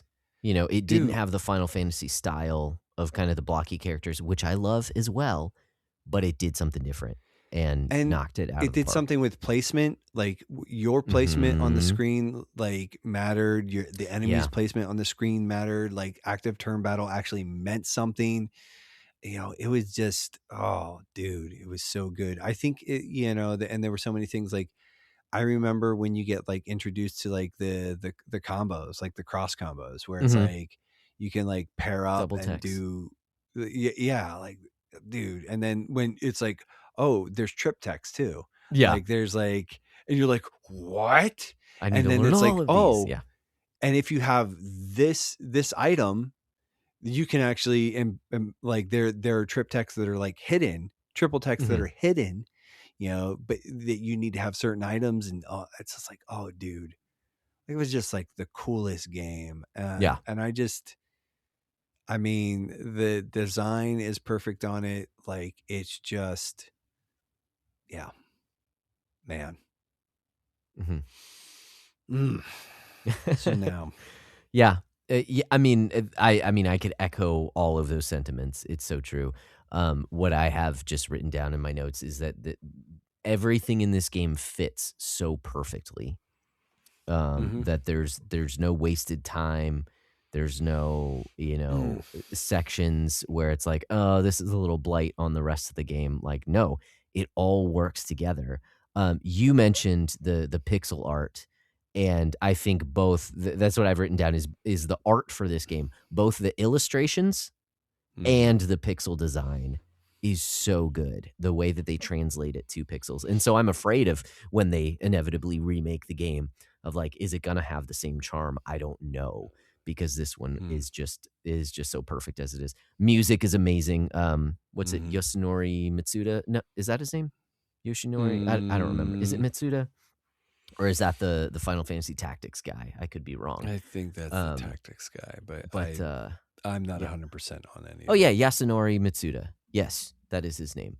Who also does Xenoblade, but he does a number of different things. This was like his first foray into it, and it's just so, I mean, all the music in this game is great. The mechanics are great, the characters and the motivations, and I feel like every time I go back to the game, I pick up on something I had missed. I've been going through Greek myths with my son, and the character of Janus pops up, and Janus is this character that has two faces, and it doesn't represent being like two-faced in the way that we think of nowadays, like being devious, being underhanded, but it represents hiding your true self. And I was like, dang it, I never caught that, because Magus is Janus, is Janus, it's this kid running around. Oh man. So they're, hiding things in plain sight like that, that I hadn't caught, but it's so good. The time travel, like they actually make time travel make sense in this game, and having it be meaningful, and building it into, the effects, the cause and effects that you have in the world. You get to see it during these different times. The multiple endings that there are. Even this was the first New Game Plus game, and they just stinking knocked it out of the park with the way that they do that, and by beating the last boss at different times throughout the game. It really, to me, comes down to the fact that there's no wasted time throughout the game, and that, like you said, it's not the most amazing story ever told, but it is there, like, there's no fat throughout the game. There's no bloat throughout the game. It's all done so well. And so, it has not moved as my favorite game since I first made this list. Yeah. No, I'm hard pressed to push for it.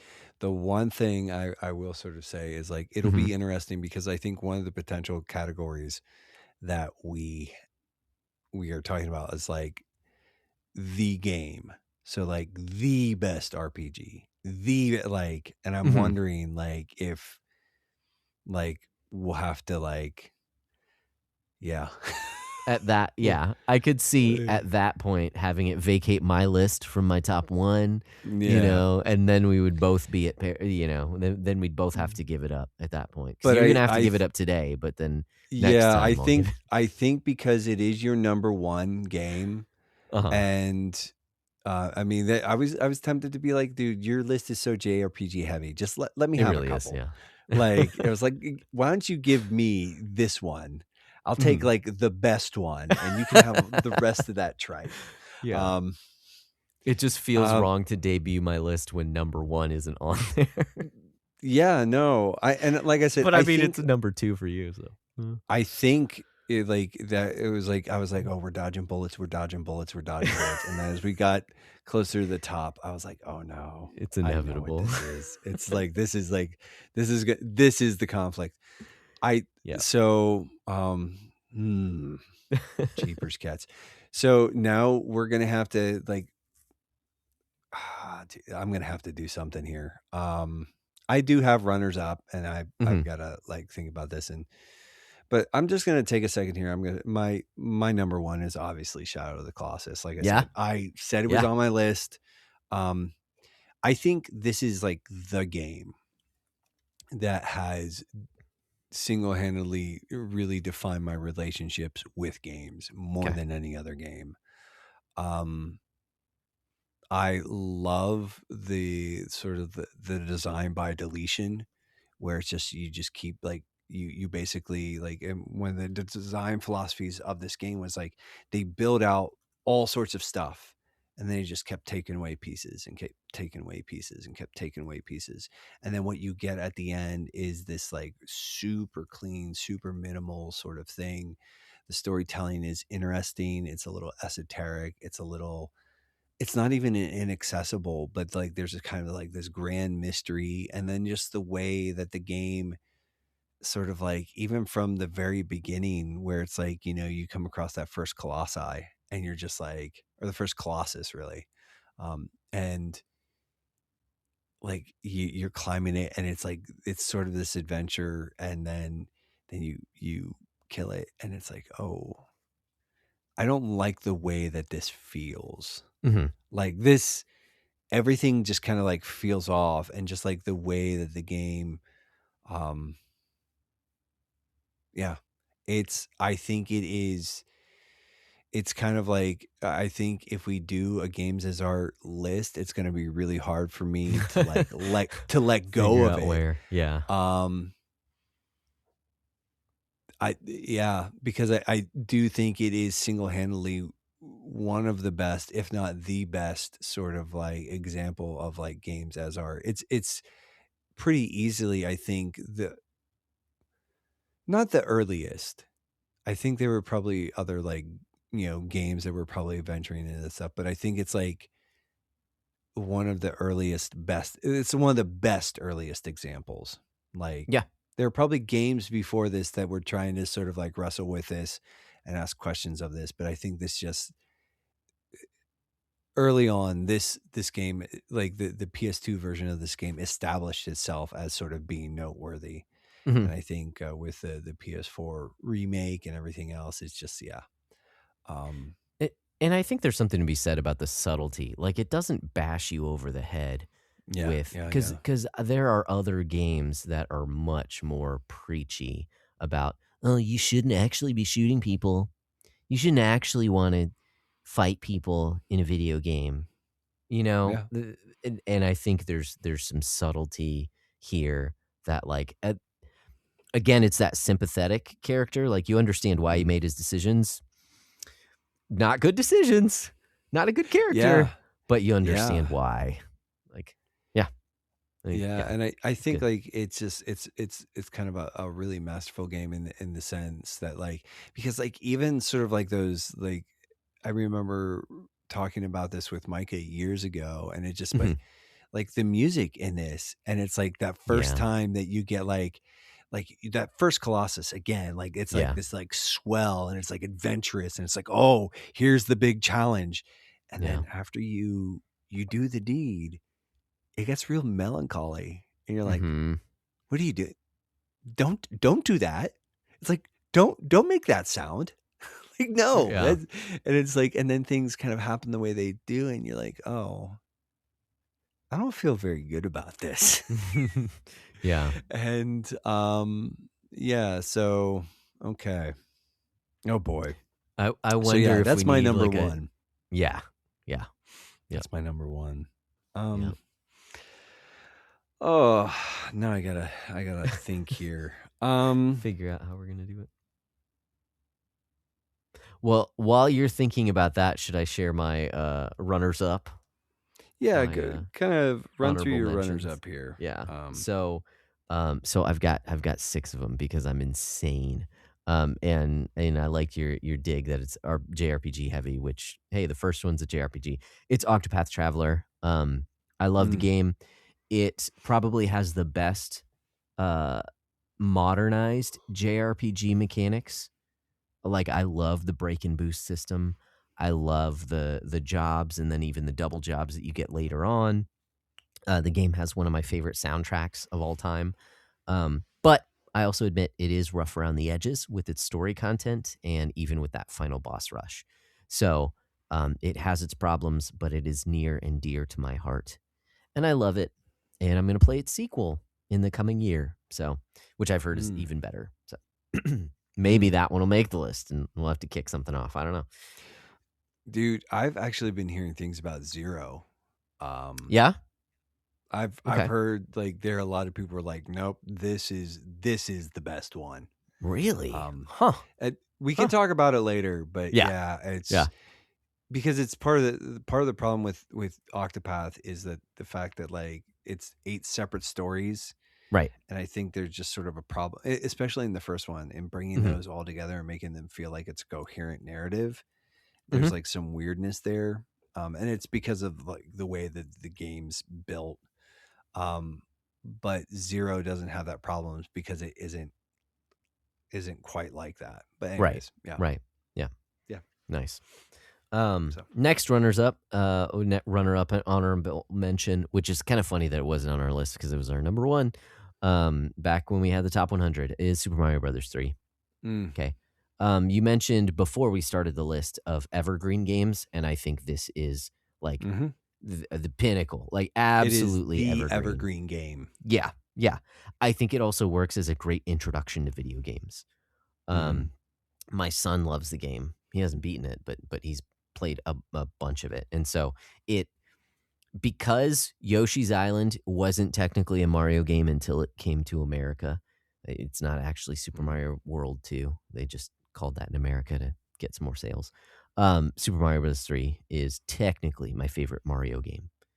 And at least my favorite Mario game where you play as Mario through, most of the game. So Mario 3 is one that I was like, like all 6 of these games I can't believe aren't on my top 10. It's crazy. But Mario 3. After that came Castlevania Symphony of the Night. Symphony of the Night is just cool. You feel cool playing it. It sounds cool. Your attacks pack a punch. It's goofy at times. Like it has a good sense of humor, but it's also just stinking cool, and it makes you feel cool. I don't understand how they perfected this style of game. This specialized kind of Castlevania game. The first time they tried it. But it just feels so good to play. There's so many different, weapons and things and, powers and roaming around. It's just so cool. Have you ever played any of the GBA? Oh yeah. Castlevanias? Yep. I think that they're almost as good. Yeah. Like in mechanics, in things, there are a number, like they are all very good games, but Symphony of the Night, I think, is the best of them. Yeah. If not for the fact that even just it looks better. But some of them add some weird, like the one on DS adds, drawing things on the screen or something like that, which is not a big deal. It's not a big deal. I'm just saying like the win goes to Symphony of the Night. Because every other one that I've played has been good as well. They're good games. Right under that is Hollow Knight. Again, I can't believe it didn't make my list because I love the game. It's like a Dark Souls meets Metroidvania. It's a wonderfully crafted video game. It has a haunting soundtrack. Love the music in the game. It has tight, riveting gameplay. It's white knuckle, gets your pulse pounding. The only reason that it's lower than Symphony of the Night is because as I think about approaching it again, it's just a daunting game. Whereas Symphony of the Night is easier to kind of slip into, if that makes sense. Well, Hollow Knight feels like you have to dedicate time to it. Yeah, I mean, like Symphony of the Night is fairly accessible. It's not super long. I think it's like 10 to 15 hours to beat it. Maybe 20 to 25 to do like the 200%. Sure. Yep. But yeah, I could be wrong on that. That just like, but Hollow Knight is like, oh, if you're not ready to dump like 30, 40, 50, 60, 70 hours in that game, you're not gonna make it. Mm-hmm. And it's not that I even think like, I think like it's hard. I think the biggest thing is the skill curve. Like the game itself probably isn't that long.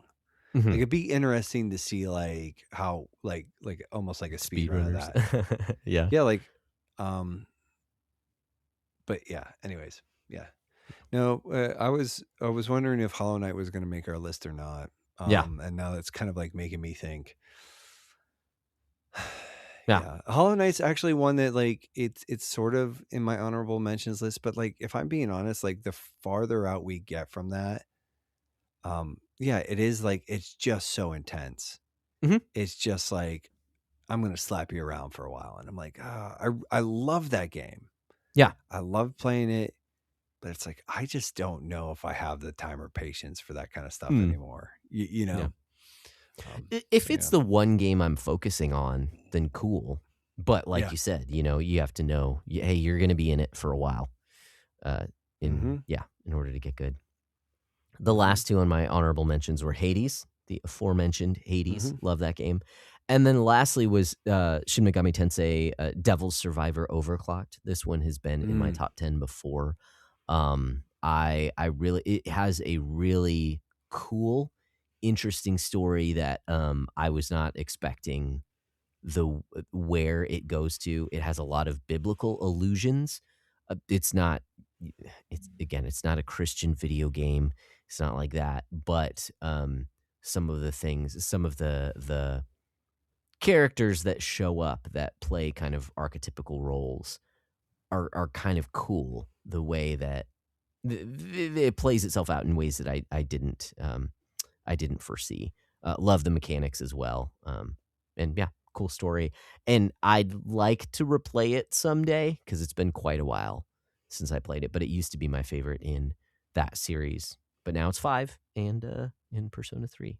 So those are my honorable mentions. I have a substantial amount of honorable mentions. Like these are games that I was kind of like almost made the cut. Yeah. Final Fantasy Tactics kind of almost made the cut. Yep. Great game. It's like I said, Hollow Knight almost made the cut.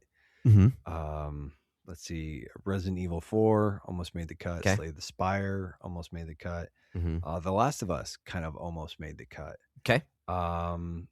Expedition 33, BioShock, God of War 2018, Spider-Man 2018, Alan Wake, Control, Dragon Quest Builders, Dragon Quest 11S. Yeah, like where like it is kind of like where a lot of people were Final Fantasy kids. I'm coming to terms with the fact that I like Final Fantasy, but like if you like you're holding a gun to my head and saying you got to pick between Dragon Warrior or Dragon Quest and Final Fantasy, I'm like I'll play Dragon Quest. Like cool. Like yeah.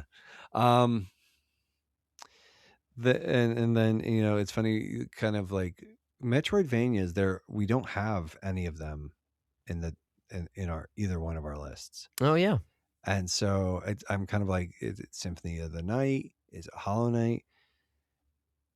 But if I'm being honest, my favorite Metroidvania, and I kind of thought about putting this in the list, and so this might become my number 10. It's Metroid Zero Mission for the GBA. Okay. It's basically it's a remake of the very first Metroid game with a lot of quality of life stuff. It's really gorgeous,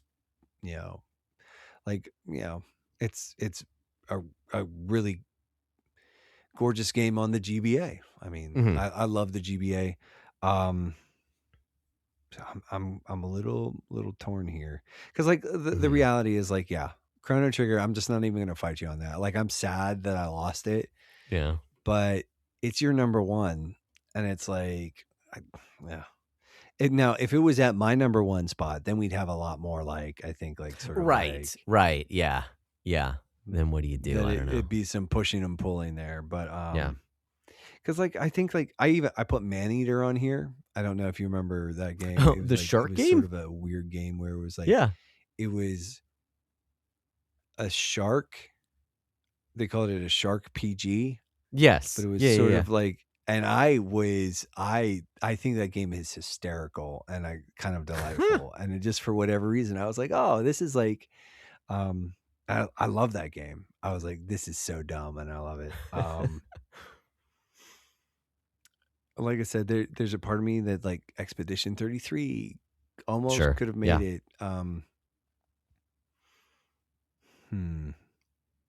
Because like there's also a part of me it's like I want it kind of like Marvel Snap or Slay the Spire because I love card games. Right. And I really do like those games. Like if I'm being honest, like Control, Alan Wake, Spider-Man, God of War, The Last of Us, like I'm looking at all of them and it's like I love those games. And there's a part of me that wouldn't mind if they were on my list, but it's like this is my top 10 list.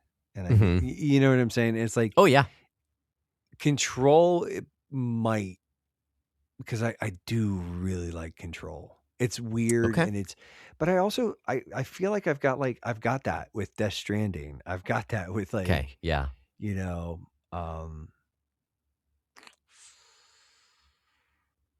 geez,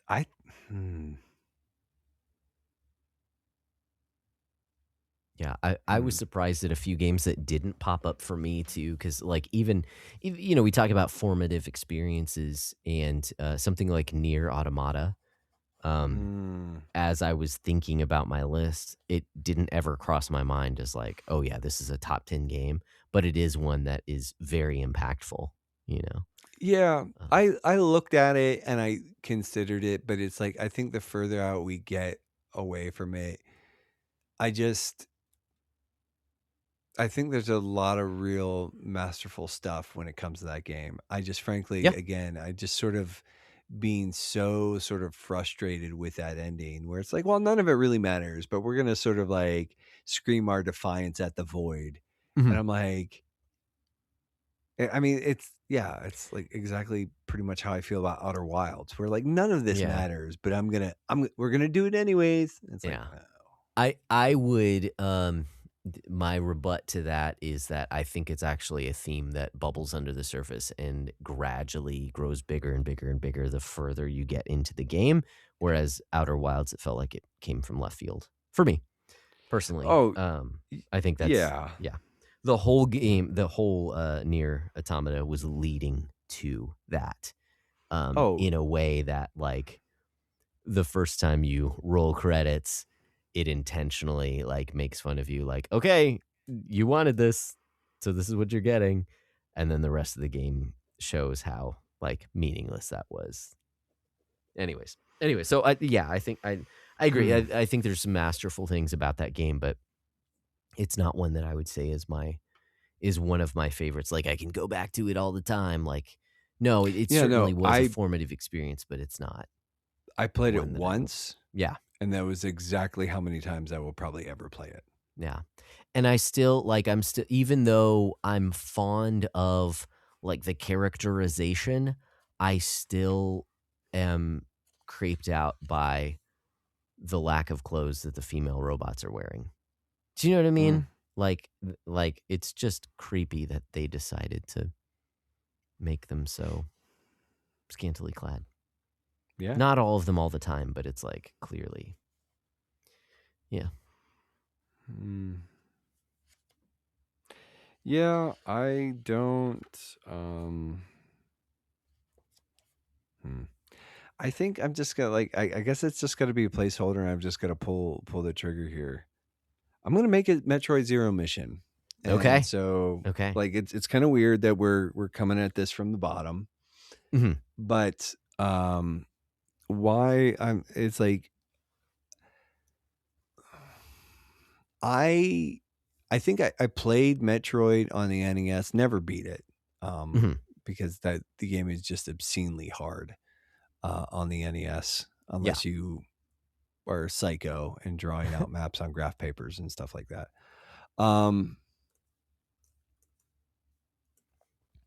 So it was never like, it wasn't really like even a blip on my radar. But then,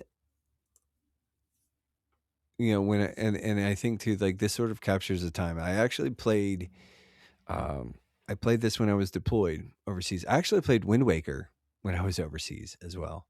Um, but Okay. yeah, I bought a second GameCube just to play Wind Waker while I was deployed.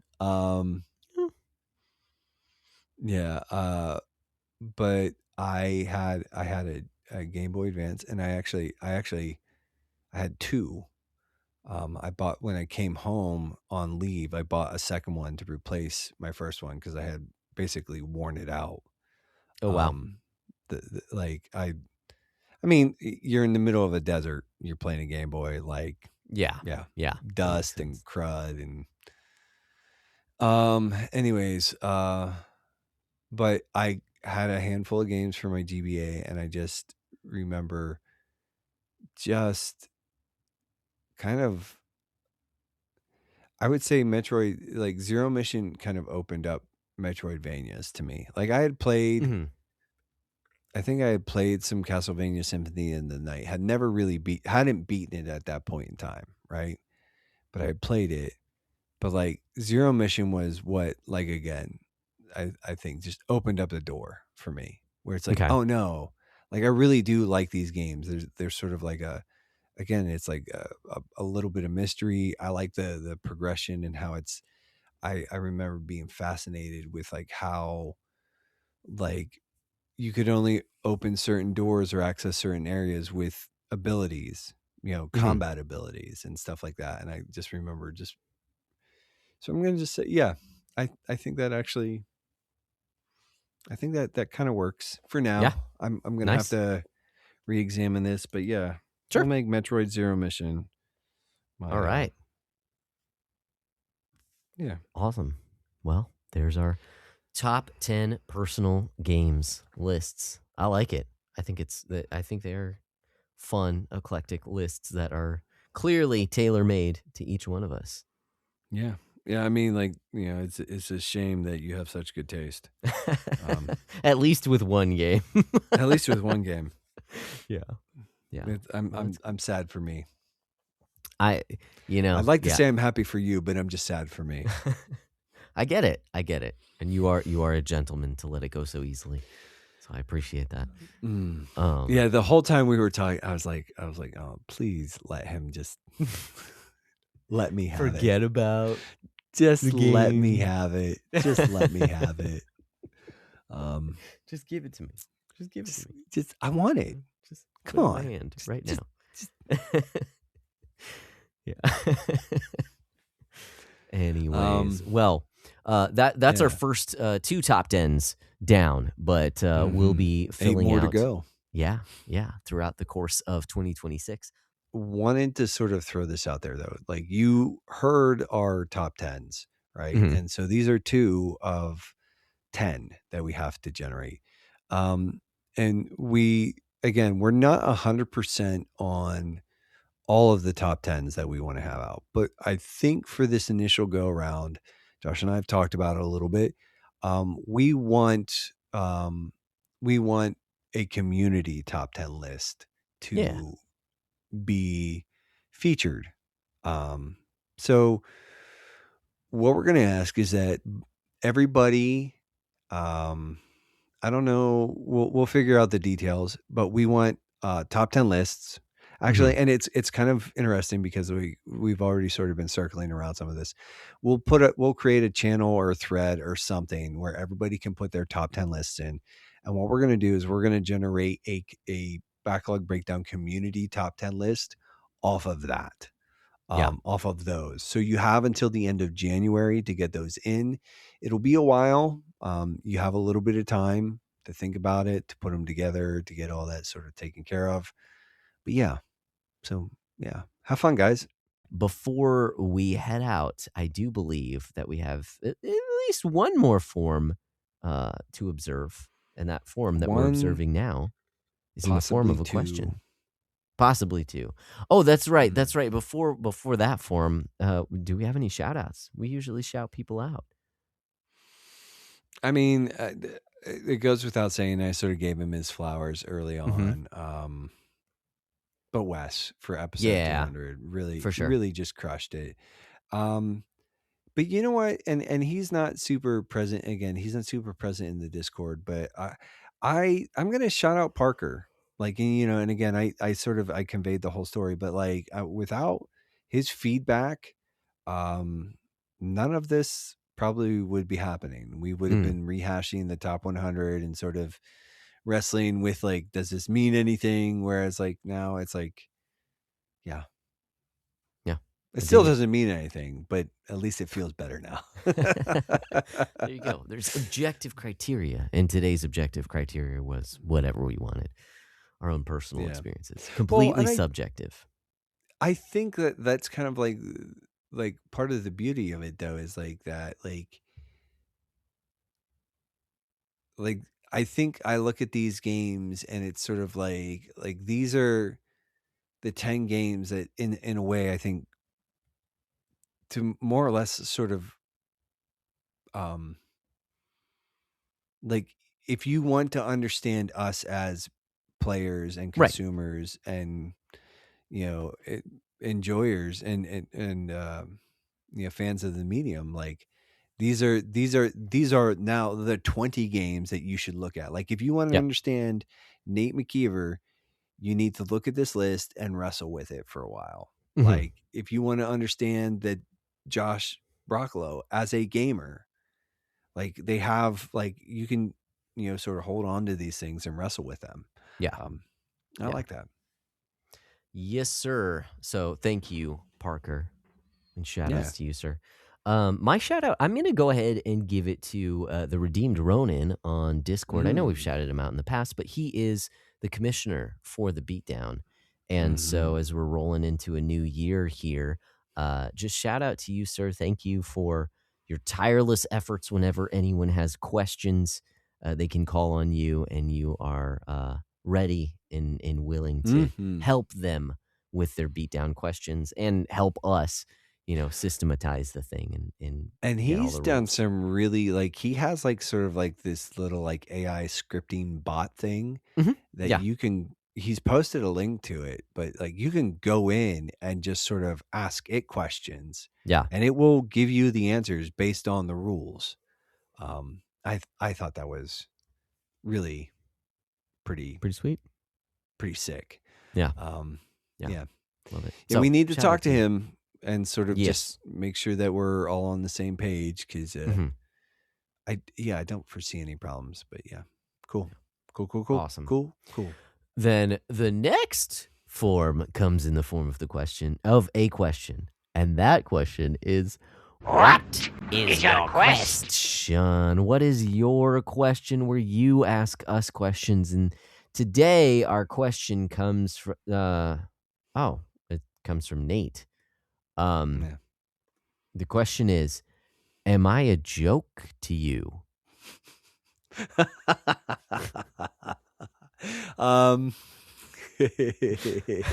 The question is, why do we even bother with this segment? Why are we doing this? Okay. And I think this is like sort of we've alluded to, and there's some other changes that we haven't talked about. We've got some stuff cooking behind the scenes that we're not. There are a few things that are not quite ready for prime time, but when they are ready, we will sort of share them. Yeah, we'll definitely let you guys know when we want it to be shared. I think people will hear it. Yeah. Have something to share. That's the weird thing about having a podcast, is that when you're ready to share information, you have a venue for that. People will hear it. Yeah. But the fact of the matter is, like, this is a segment we've had for a couple of years now, and we've kind of had, and again, it's kind of been kind of troubled in the sense that we've never really hit like a comfortable cadence. And what it was really meant to do was kind of help drive and build community engagement. Yeah. And I don't think it ever caught on, really. Like, a lot of times we kind of had to be like, hey guys, get your questions in.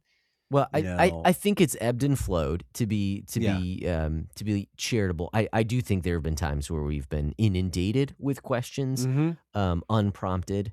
But I do think I think over the past year, it has to have been more prompted, and so it's just Yeah, not and accomplishing the end. I do want to sort of like just like go back. I'm not trying to be snide and being like, "Oh, you guys Yeah. all suck." No, No. it's just No. like it's the nature of this thing. Like it's Yeah. like it's just kind of like it's kind of hit a point where it just never got the natural traction or momentum that I think we kind of hoped that it would. Yeah. And so we're just it's a segment that I think we're just going to kind of put to bed. Mhm. You know, we definitely we want to build in something where we can a little more actively give back to members of the community, Mhm. but we want that to maybe be in a way like because that was like one of the things. It was kind of a, like yes, it was meant to generate sort of like it was supposed to like foster community to like and Mhm. encourage feedback and things like that, but it was also a way for us to celebrate and give back to members of the community and like maybe not celebrate but engage with and give back to the community in a substantial way. You know, it's like, but so what we're gonna do is we're gonna just probably you know what, we'll handle the drawing in our Discord server. Like we'll just we'll pull those names. um I'll hop on a call or whatever, and you know, maybe we can get a few people to join me for that, and we'll just do Cool. that, and then I'll just reach out to the individual and say like, what do you want, and then we'll go from there. But like we are, so part of it is like, hey, if you guys have any ideas on what we could do that would kind of do the same thing, um without adding too much to our plate, because I think that's part of it too, is like it it was a lot of extra work. And it's like it was like not tons, but it was like it was extra work. Like we'd have to go through and comb for questions and then pick a question. It was like, and we just never hit like, I don't think we just ever hit like a comfortable cadence with it. So it's just kind of like, it's like Yeah. that, and like it just, yeah, it was kind of like, it ebbed and flowed, and I think just like lately, it's much more ebbing than flowing. Yeah. Yeah. It's So yeah. I'd say if you guys have any ideas in terms of just some community engagement things that we can do, we'd love to hear them. And you can reach out to us. Check out the link tree that's got a bunch of different links to all kinds of different social medias. And you can reach out to us and give us your ideas, and maybe we'll use that going forward. For right now, we don't have a specific replacement, but I will at least say that if we don't have anything going forward for a while, then maybe just your community involvement might win you a gift card. Possibly. Maybe. Yeah. We'll see. Be cool, and we might be cool in that way back to you. We'll see. Who knows? Yeah, like I said, and we don't have anything sort of really off the rip here to sort of replace it, but it's I think it's just time to kind of put this thing to bed. So Good night, sweet prince. good night, sweet prince.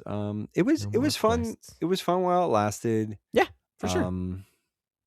But yeah. And So, and that doesn't mean that you can't send us your questions and that we're not going to answer them on the podcast. Maybe we will. It's just not going to be a regular segment. Yeah, all. yeah, we're just we could I just like I said, I don't think it ever really caught on quite Sure. the way that we had hoped. So, but you know what yeah. has caught on is this conversation. It has not only caught this on, conversation it has has run around, gone on. It's yes. run on.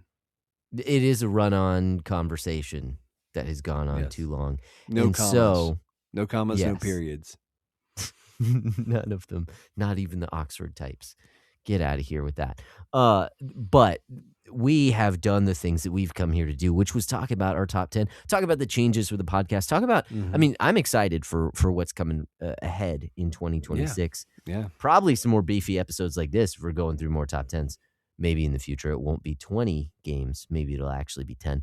We'll see. But until then, I guess we should just say bye. I don't know. No, Josh. The way it's supposed to go is that I say, we've done the things. Until next time, what should they do? And then that's right, guys. Keep beating down your backlogs, and we'll keep breaking down the benefits.